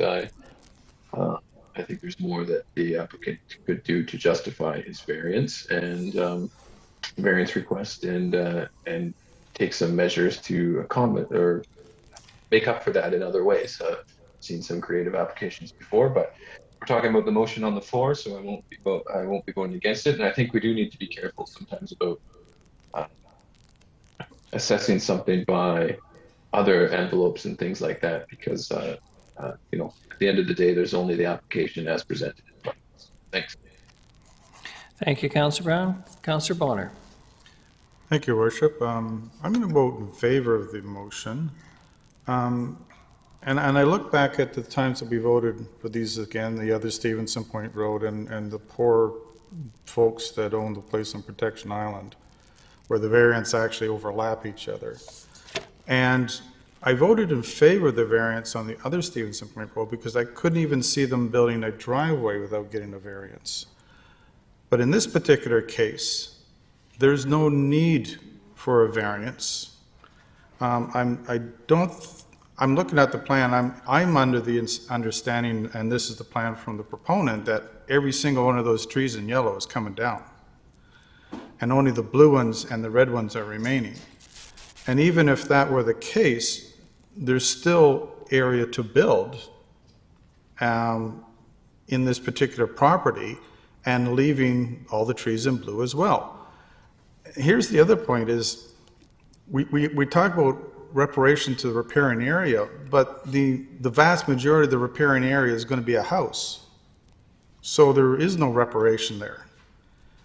A good chunk of this property looks like where all these yellow trees are is going to be a parking lot. And I don't have a problem with building a parking lot on the thing. It's just the question is, do you need a variance to build on this property? And the answer is no.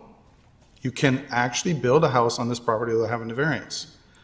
And then we look at, like, why bother? Like, why just make the house where it will fit, knowing full well that when you have the property that you're going to have to deal with this variance? But it's not, it's only a variance because you want to build on it. The fact is, they should have come to us without wanting to build on it, and then we wouldn't be here talking about this today.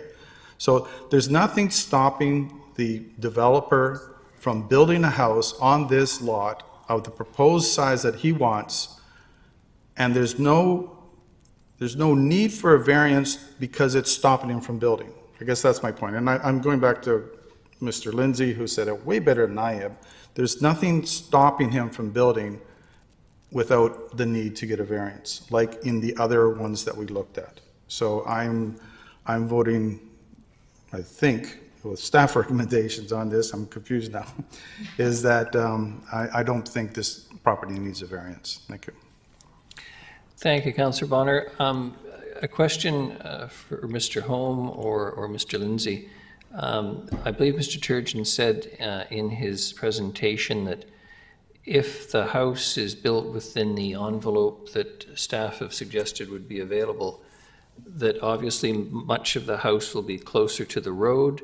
and I believe Mr. Turgeon said something to the effect that you would have to go fairly deep before you hit rock in order to secure the house. Can any three of you comment on that? And I'll let staff go first and then hear from Mr. Turgeon. Your Worship, I'm not familiar with the geotechnical conditions of the site. I would suspect that whatever we have to dig for on this house would be the same as when it was moved moderately. What I want to be clear about, though, is the building envelopes that staff have shown in the various diagrams. Those are not the boundaries of which staff are proposing the house to be built. It's just simply saying that in that general area, we think that there's an opportunity to build a home on the property without the variance. It's not built right to those lines. I think there's some, possibly some confusion about that tonight. Thank you. Mr. Turgeon, I don't see Mr. Holm commenting, so do you have something to say in response to my comment and question around the rock and the depth of soil and removal for any proposed house? Sure. Yes, Your Worship. And that is, it's been a long time, and we've put a lot of thought and effort into the overall general build site on this property as well. It's not just a matter of we want the house here and just because kind of thing. When you go over the bank that's on the oceanfront side there, the rock is exposed significant amount earlier than if you were further back on the property. The glacial moraine is, I believe, what it was, the terminology for it. It was fairly soft material, so which means quite an additional expense to actually get down and put in engineered fill and so on and so forth before you got to the rock, or get down to the rock in some way, shape, or form, which is, again, a bit of a significant encumbrance. So by bringing it forward to the ocean side, yes, you can get to the rock a little bit easier. You make the profile of the home a lot lower and sleeker, so not to interfere with views behind or anything like that. And that is the direct response to your specific question. Your Worship? Thank you very much. Your Worship, there is a motion on the floor, so at this point in time, hearing from the delegation is over. Once the motion was put on the floor, we shouldn't be debating or entering into discussion and debate with the delegation. So I would ask that we just keep our questions to staff at this time. And yeah, so if there's any more questions that you had for the delegation, that time has passed. Thank you, Ms. Curry. I think I've been spanked.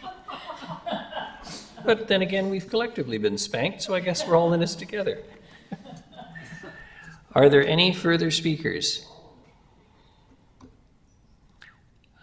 Well, for what it's worth in terms of debate, I am usually with staff on these matters, but having viewed the property myself privately, and considering also that I don't think it's the duty of lot owners in the city of Nanaimo to provide forested turf, given that it's a ditch. It's not, with great respect, it's a ditch where I come from. It's not a water course, it's not a fish-bearing stream, and it is covered by our guidelines. I'm not satisfied that the damage, such as it is indicated to the environment generally, will be worse by virtue of building this house and the vegetation plan put in place, etc. So I'm going to be voting against the motion, and that motion is to deny development permit application. So all those in favor of the motion, which is to deny the application. Councillors Gesselbrock, Hemmens, Bonner.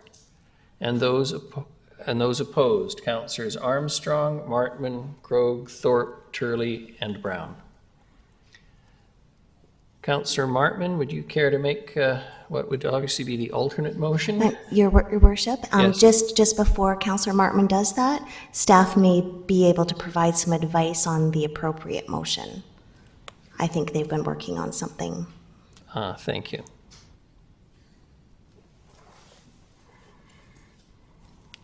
Sure, thank you. To your worship. So in this case, if council were to choose to approve the development permit, it does have a variance as well. The appropriate motion would be that council approve development permit application number DP 1151 at 3532 Stevenson Point Road with a variance to reduce the watercourse setback from 7.5 meters to 0.8 meters. It's understood, I think it's laid out in the staff report, just for clarification too, that there would be, in the event that council did choose to approve the development permit, there are conditions laid out in attachment A of the staff report that would form part of the permit. All right, thank you. Councillor Martman, are you making that motion then? Yes, that council approved development permit application number DP 1151 at 3532 Stevenson Point Road with variance setbacks from 7.5 meters to 0.8 meters. Seconded, Councillor Thorpe. Councillor Bonner, you wish to speak to this? Another question, if I may, Your Worship, to staff. In the event that we approve this variance, and for whatever reason, climate change being what it is, that creek, which you refer to quite colloquially as a ditch, starts to become a non-ditch and erosion takes place. Are we responsible for the landowner's house in the event that a good chunk of that riparian area gets washed away because we okayed the variance? Your Worship, any permit in the city that's issued regardless of its location would typically require a geotechnical engineer to sign off and say that it's safe and suitable for the property. So I think the variance on its own does not create a higher liability risk for council, no. Okay, thank you. Thank you very much. Seeing no further discussion, no hands raised on the screen. All those in favor, Councillors Armstrong, Martman, Krog, Thorpe, Turley, and those opposed, Councillors Gesselbrock, Hemmens, Bonner, and Councillor Brown, you're opposed as well? Yes, thank you. And the motion carries. Thank you for the debate and concern given to this matter, Council. We're now on to development permit application number DP 1191-326 Wakesaya Avenue. Mr. Holm? Great. Thank you, Your Worship. This is an application that for a property the council will recognize that went through rezoning in 2020, rezoned to Corridor 2 zone to permit student housing development. You can see the property on Wakesaya Avenue, 326 Wakesaya Avenue on the screen overhead. The rezoning contemplated up to 165 student housing beds, and the zoning also supports mixed-use development. What's proposed here is 165 beds with 3 commercial retail units, so a mixed-use student housing development. And you can see it's fronting on Wakesaya Avenue with access also from Hillcrest.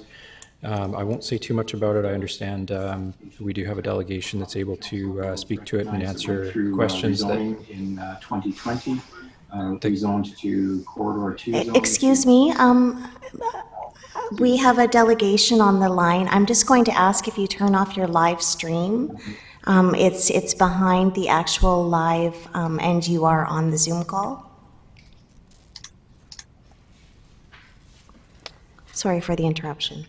Gremlins, Mr. Holm, gremlins. No, thank you. It's, yeah, thank you very much. I'm not sure I enjoyed hearing my own voice repeated back at me delayed, but anyway, I'll try and carry on. So the proposal is for a 4-story mixed-use development. If we could bring up attachment F overhead, please. That shows some of the renderings for the proposed project. And the proposal includes requested variance. You can see the renderings overhead. And that's obviously gone through design review and recommendation for approval by the design advisory panel as well. The proposal includes a requested variance to the rate that's applied to student housing parking. In this case, the rate that's requested is 0.3 spaces per bed. The applicable rate in the area is 0.4 spaces per bed. So that amounts to a small variance of 15 spaces, which when you look at the area, the parking area, which is attachment I, shows the student housing parking areas. And this development is right on the border of an area that requires 0.2 spaces, but it's within an area that requires 0.4 spaces. You can see that overhead. So it's within area 2 that requires 0.4 spaces. If it were in area 1, it would require 0.2 spaces, and they're asking for 0.3 spaces per student housing bed, which is supported by a parking study and proposed offset through a commitment to subsidized transit passes. Obviously, the property is in very close proximity to Vancouver Island University, as well as many amenities, including wonderful recreation facilities that Mr. Harding and his staff do such a great job operating and maintaining, including the upcoming stadium district area with the Nanaimo Aquatic Center and the Nanaimo Ice Rink close by. That's all I had to say. Happy to take any questions, but Patrick Brandreth of Island West Coast Development, I understand, is available to answer questions as well. I'm happy to take questions from council too. Thank you. Thank you very much. Councillor Armstrong, do you have a question? No, just a comment. I'll be opposed, obviously. That's a huge area for parking issues all the time. Police are there regularly dealing with the issues, neighbors, there's disputes because people are parking in their driveways and up the streets. So there's just not enough parking in that area. And even in the fact that there's 165 students with 62, the majority of students do drive vehicles. So I'll be opposed. Thank you. Thank you very much. I'm wondering if we can, shall we hear from the delegation now? Mr. Brandreth, did you wish to speak to this, or are you just here for questions? Yeah, we're just here for questions at the moment. I'm joined with Tim Shaw. He's the Senior Transportation Planner for Watt Consulting Group, and also David McGrath, who's the Principal of WA Architects. So yeah, we're just here to provide support for any questions. Thank you very much. Council, any questions for the delegation? Seeing none. Councillor Hemmens.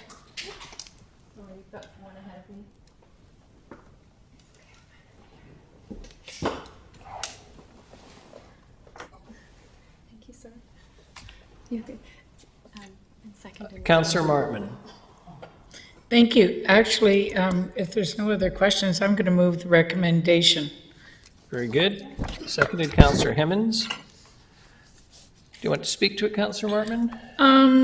I think it's outlined in the report, but as this is student housing right next door to the university, I'm very hopeful, and also with the use of our bicycle routes and everything that's improving in active transportation, I would hope that we wouldn't have every student in there with a car. So I can see definitely, I think 0.3 is an optimum compromise with 0.2 in one and 0.4 in the other. We'll go with 0.3. And am I speaking too loud? No, we're just... Thank you.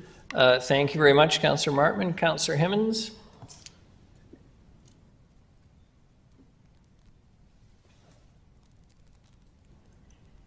Thank you, Your Worship.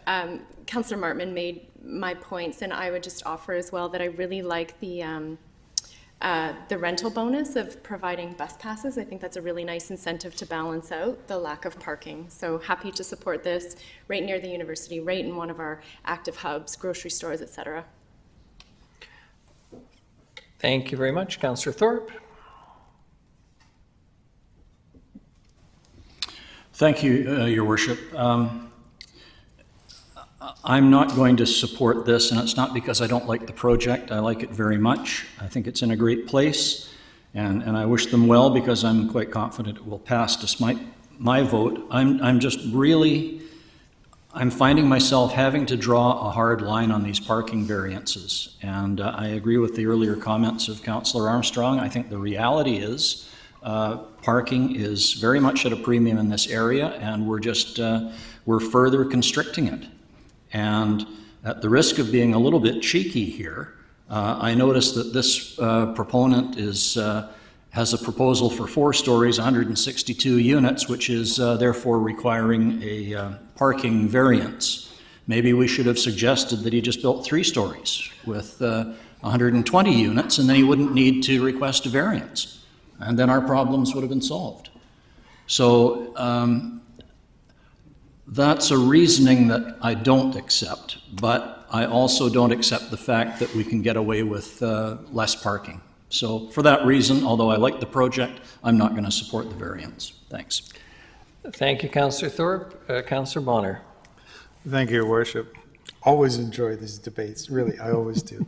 I am going to support this application because this is designing for the future and it's not designing for the past. And if we design for cars, we will have cars. So this is designing for a future with fewer cars. So I am all in favor of that. Thank you. Councillor Martman. And I just wanted to quickly respond.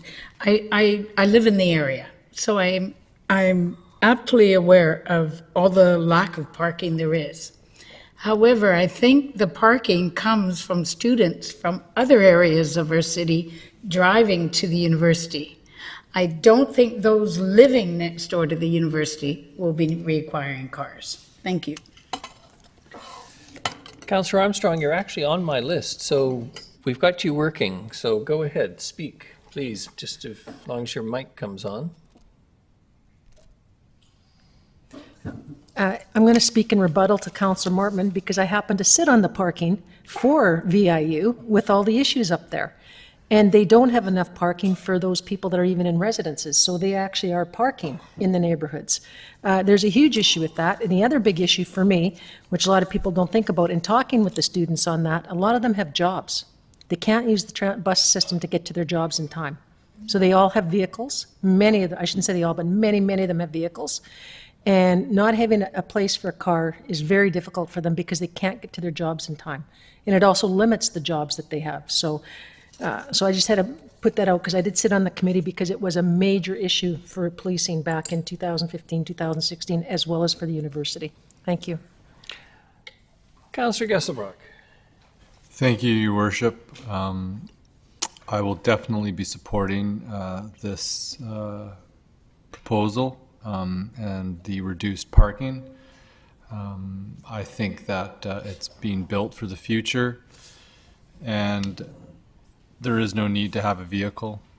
Many people are students and get to the age of 25, 30 before they need a vehicle, and there's no reason why they can't do that here in our city. This is being built in a location where we'll have ample public transportation available, and also as we become the e-bike capital of Canada, there should be storage for those vehicles and ways to get around the city. I think that, the sacrificing a bit of parking is better than having less units and more pressure on people having to live out in the streets. Thank you. Thank you very much for the interesting debate, Council. I'm going to breach my own most sacred rule, which is what I always remind everyone: you're never sunk by what you don't say. But I am quite sincerely always stimulated by the contributions of every member of council on a debate like this. But this one, in many respects, is for me much easier than it might be for some. And the reason I say that is this. The contest tonight, to some extent, appears to be between the ability to have an automobile parked near the university or having accommodation near the university. But you may not be able to have both. And in a contest between accommodation in a community that is desperate for housing, where new rental stock, one bedroom, is going for $1,100 or $1,200 or $1,300 a month, I just think that as much as this may well contribute to the parking issues in the area, I have to consider, more importantly, the ability of students to have accommodation to attend our university, get an education, skills, training, and better their lives and potentially the lives of their family and the people they may tie themselves up with and the children they'll produce. And we are not going to build enough parking ever to satisfy the general desire of folks. But I look over at Councillor Gesselbrock, who's often on his e-bike. He doesn't require a full parking space. Councillor Bonner's often in transit and here on a bicycle tonight. It's a painful world, and it's easy, as many will say, for some old guy who got a driver's license nearly 52 years ago to tell the other folks to heck with you and tough luck about your cars. But you know what? At some point, we have to make the shift and the change. And I just think, as this has to some extent become the contest between the availability of parking or the availability of housing, period, in our community, and particularly student housing, at a time when our university is emerging out of COVID after significant problems, then I'm in favor of the development. And I see that Councillor Brown wishes to speak as well, so hopefully we'll give you the last word, Councillor Brown. Thank you, Your Worship. I think you actually said it very well. Others have said it very well. I will be in support of this, and I do get the concern around parking. Transitions are always the hardest period, but I will note, I was in the neighborhood today checking out the site, and I see DLX. I think it's DLX on 3rd being built. The one across the street is, slowly being phased in, and this one. And I think what a great place for these type of developments, because on Wakasai, you literally have, I think it's 40 that is, one of the busiest lines in the city. And also from VIU, you can easily jump on the Woodgrove Express. So it's one of the best places in terms of transit-oriented development that we could have in the city. And I think Councillor has touched on the nice touch there about trying to encourage transit use even further. So fully support. And I think the way that we get out of the problem of these parking debates is by fully funding our transit system to what a modern system should provide. So I look forward to those debates, because I think the land use is actually getting to the place where investments in transit really will serve us well. So thank you. Seeing no further speakers, all those in favor of the motion and those contrary, Councillors Armstrong and Thorpe. Motion carries. Thank you very much. I suppose we have a scheduled recess, Ms. Gurry. Does council wish to take the recess or carry on? I think we'll take a 5-minute recess. Your Worship, I'm not sure your microphone is on now. I just turned it on, then it got turned off. It's on now. Council, let's reconvene, please. The next is item G, Development Variance Permit Application Number DVP 422-1875 and 1885 Boxwood Road. And Mr. Holm again. Your lucky evening. Thank you, Your Worship. And I appreciate the opportunity to present this to Council tonight. I do not believe we have a delegation, but I'll still try and make it brief. This is actually quite similar. This is a request for a variance for basically what's a coordinated sign program for a newer industrial development within the Green Rock subdivision.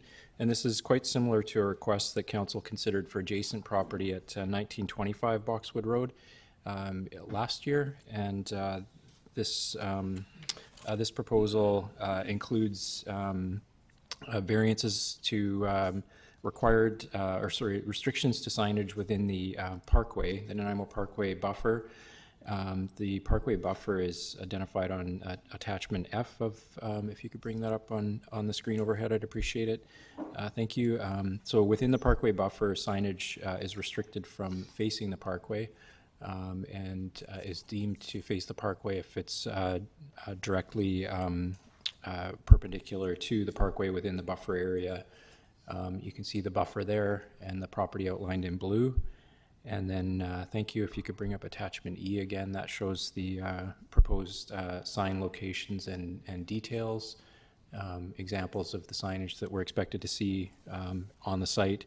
And again, it's a consolidated signage program for the property. which would allow for up to 13 fascia signs that would potentially mark 13 units on the property and one freestanding sign, all within the parkway buffer. The variance request also includes an increase in the maximum permitted amount of fascia signage from 5 meters to 6.48 meters. Staff have evaluated the application and have identified that the proposed signage is screened with vegetation from the parkway, and as well is not visible due to a change in grade. As well, there are conditions recommended with the permit, should council choose to approve it, that would include that the signage would not be backlit, and the conditions are outlined in the staff report for council as well. Happy to take any questions, but the recommendation is that council approve the development variance permit with requested variances for signage. Thank you. Thank you very much. I don't see any questions. Councillor Martman? I'd like to move the recommendation. Seconded. Councillor Hemmons? Councillor Martman, do you wish to speak to it? I think Mr. Holmes has summed it up, and the report has all the information, and so, yeah, To go. call the question. Thank you. Councillor Thorpe, however. Thank you, Your Worship. Yes, I will support this, seeing as I didn't support Mr. Holm in the earlier application. I'm feeling quite badly. No, but I do note in the report that it says, quote, if the signs were not in the parkway buffer, they could be approved without a variance. So there is that. And seriously, this is the second variance that we've made related to parkway signage.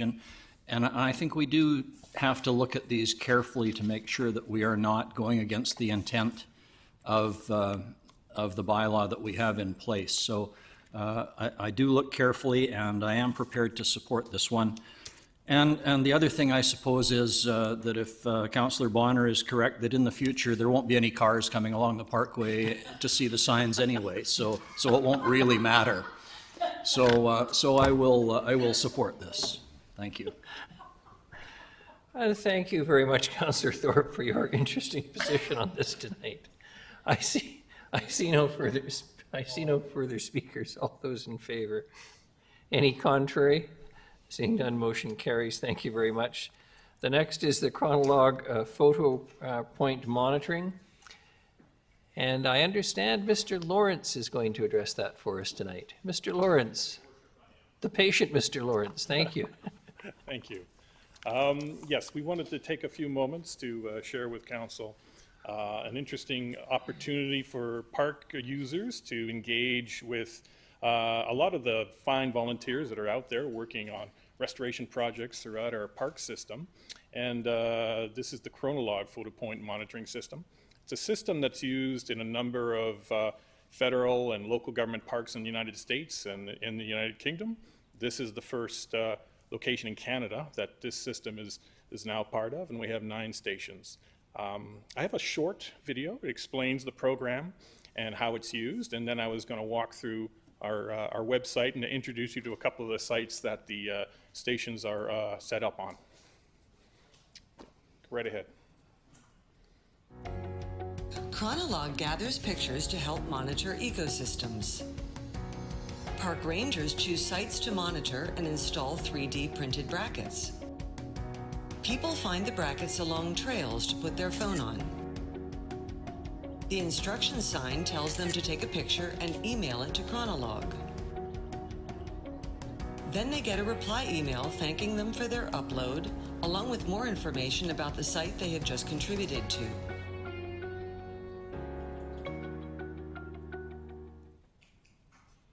Thanks. So it's a very quick video, but it just explains essentially it's really a way of crowdsourcing and engaging the public to help with the photo point monitoring for many sites that we have in the city. And on our Green Initiatives web pages, we do have a restoration monitoring site now. Generally explains some of the organizations that we work with and a number of 9 sites that we have around the city. And if I was just anyone can go there now and visit each of the station sites that we have in place. And over time, mind you, these stations only were set up in April, so we're going to see over time, over years, a lot of the results of a lot of the work. And different projects are focusing on different things. In the Nanaimo Estuary, it's a carex bed restoration. They're creating enclosures to stop Canada geese from over-harvesting or overeating carex beds, which do have salmon habitat values on some of the side channels in the estuary, for example. In other locations like 3rd Street Park, there is a restoration project with NDSS students and Canada Park Club from VIU to remove invasive English hawthorn and reestablish a deciduous conifer native forest there. And that's been going on for about 2 years. As I said, these shots are pretty short, but over time we're going to build up a much longer term kind of set of images, which is going to show a lot of the restoration, the benefits, and the regrowth that'll happen over time. So it's a way of connecting residents with specific sites over time, explaining some of the projects, because people who do the uploads get back a response that describes the project, the volunteers that are involved, and and basically the purpose of these projects. And it tells the story of a lot of the hardworking volunteers that have been working in the parks for many years doing these kind of projects. So we thought it was important to share this with council, and yeah, we thank you for your time. Thank you very much, Mr. Lawrence. We have a couple questions. Councillor Bonner? New? Councillor Gesselbrock?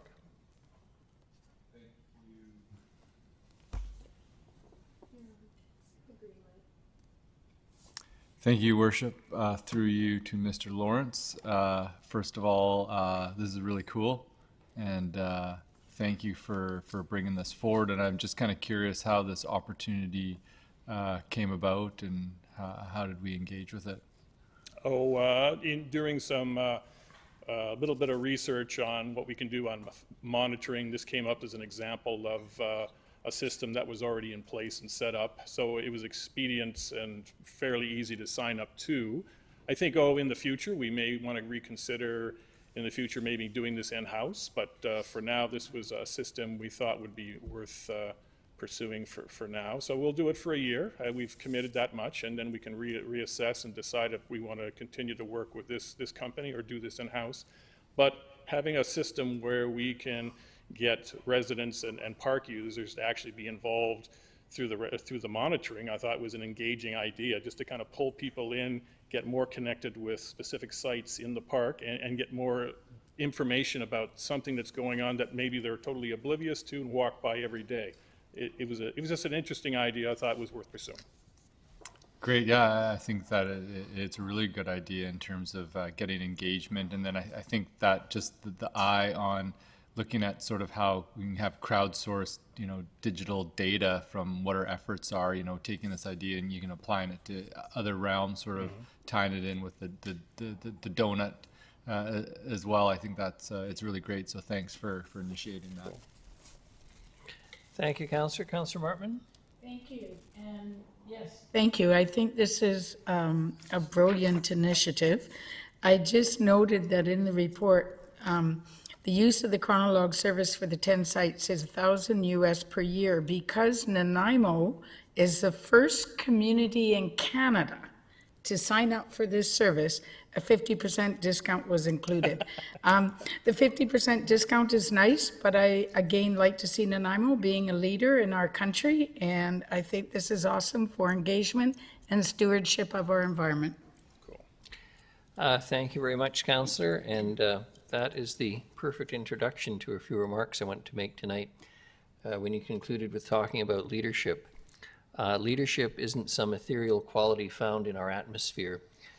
It is only found in the people who demonstrate it. And tonight, in a public way, I want to acknowledge that after 20 years with the City of Nanaimo, I'm going to address him as Mr. Lawrence, because this is a public occasion with some dignity, I hope, attached to it, not call him Rob, which I'm sure he'd prefer. But Mr. Lawrence is retiring. He was first hired as the environmental planner with community planning back in 2001. He has been an amazing public servant. He took on a position when I think many municipal governments probably thought an environmental planner was something of a funny thing that you did to satisfy the political aspirations of the public clamoring for us to do something about climate. He's always been willing to assist when and where needed, including a stint as a parks and open space planner, working on several park plans and park operations projects before returning to that environmental planner position with Development Services. He's always provided exceptional service to the city, but also to the greater community. He's been instrumental in guiding city policy and program development, fostered relationships with staff with other government agencies, including First Nations, nonprofits, and community groups.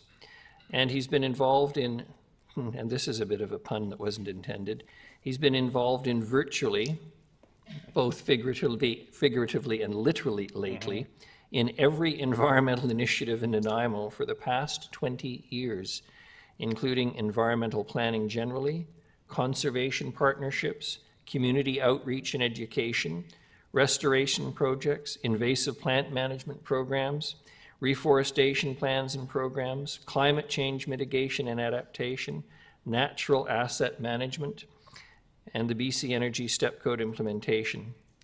Now I'm informed, and one should never believe what they say about people when it comes to sports, that he was a fierce competitor on the ball hockey floor during the Wednesday lunch hour games that staff played prior to the closure of the Franklin Street Gymnasium, which was not due to his concerns about asbestos and other deleterious substances located in the building, or so I'm reasonably informed.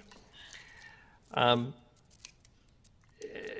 always jokingly said modesty is a highly overrated quality. But I think it's fair to say that what I started off with Councillor Martman's wise word around leadership and what has been observed by your colleagues for a long time, modesty and leadership go hand in hand with your essential character and your service to this city. I am extremely sorry, although I can't take any responsibility for it, that your retirement comes in the strangest of times that most of us, and if not all of us alive today, have ever experienced, and that is COVID. There will be no large gathering and overconsumption of substances that might cloud one's judgment or prolong speeches or embarrass other members of staff for repetition at subsequent retirement gatherings. There will be none of that because COVID, unfortunately, has killed that possibility. But inasmuch as we can't do that for you, on behalf of a grateful city and a grateful city council, Mr. Lawrence, thank you for being a pioneer, a leader, and achieving for this city recognition on the environmental side that it simply wouldn't otherwise have had, and the benefits that the citizens have enjoyed as a result of your leadership. So thank you. Thank you for your kind words. Thank you.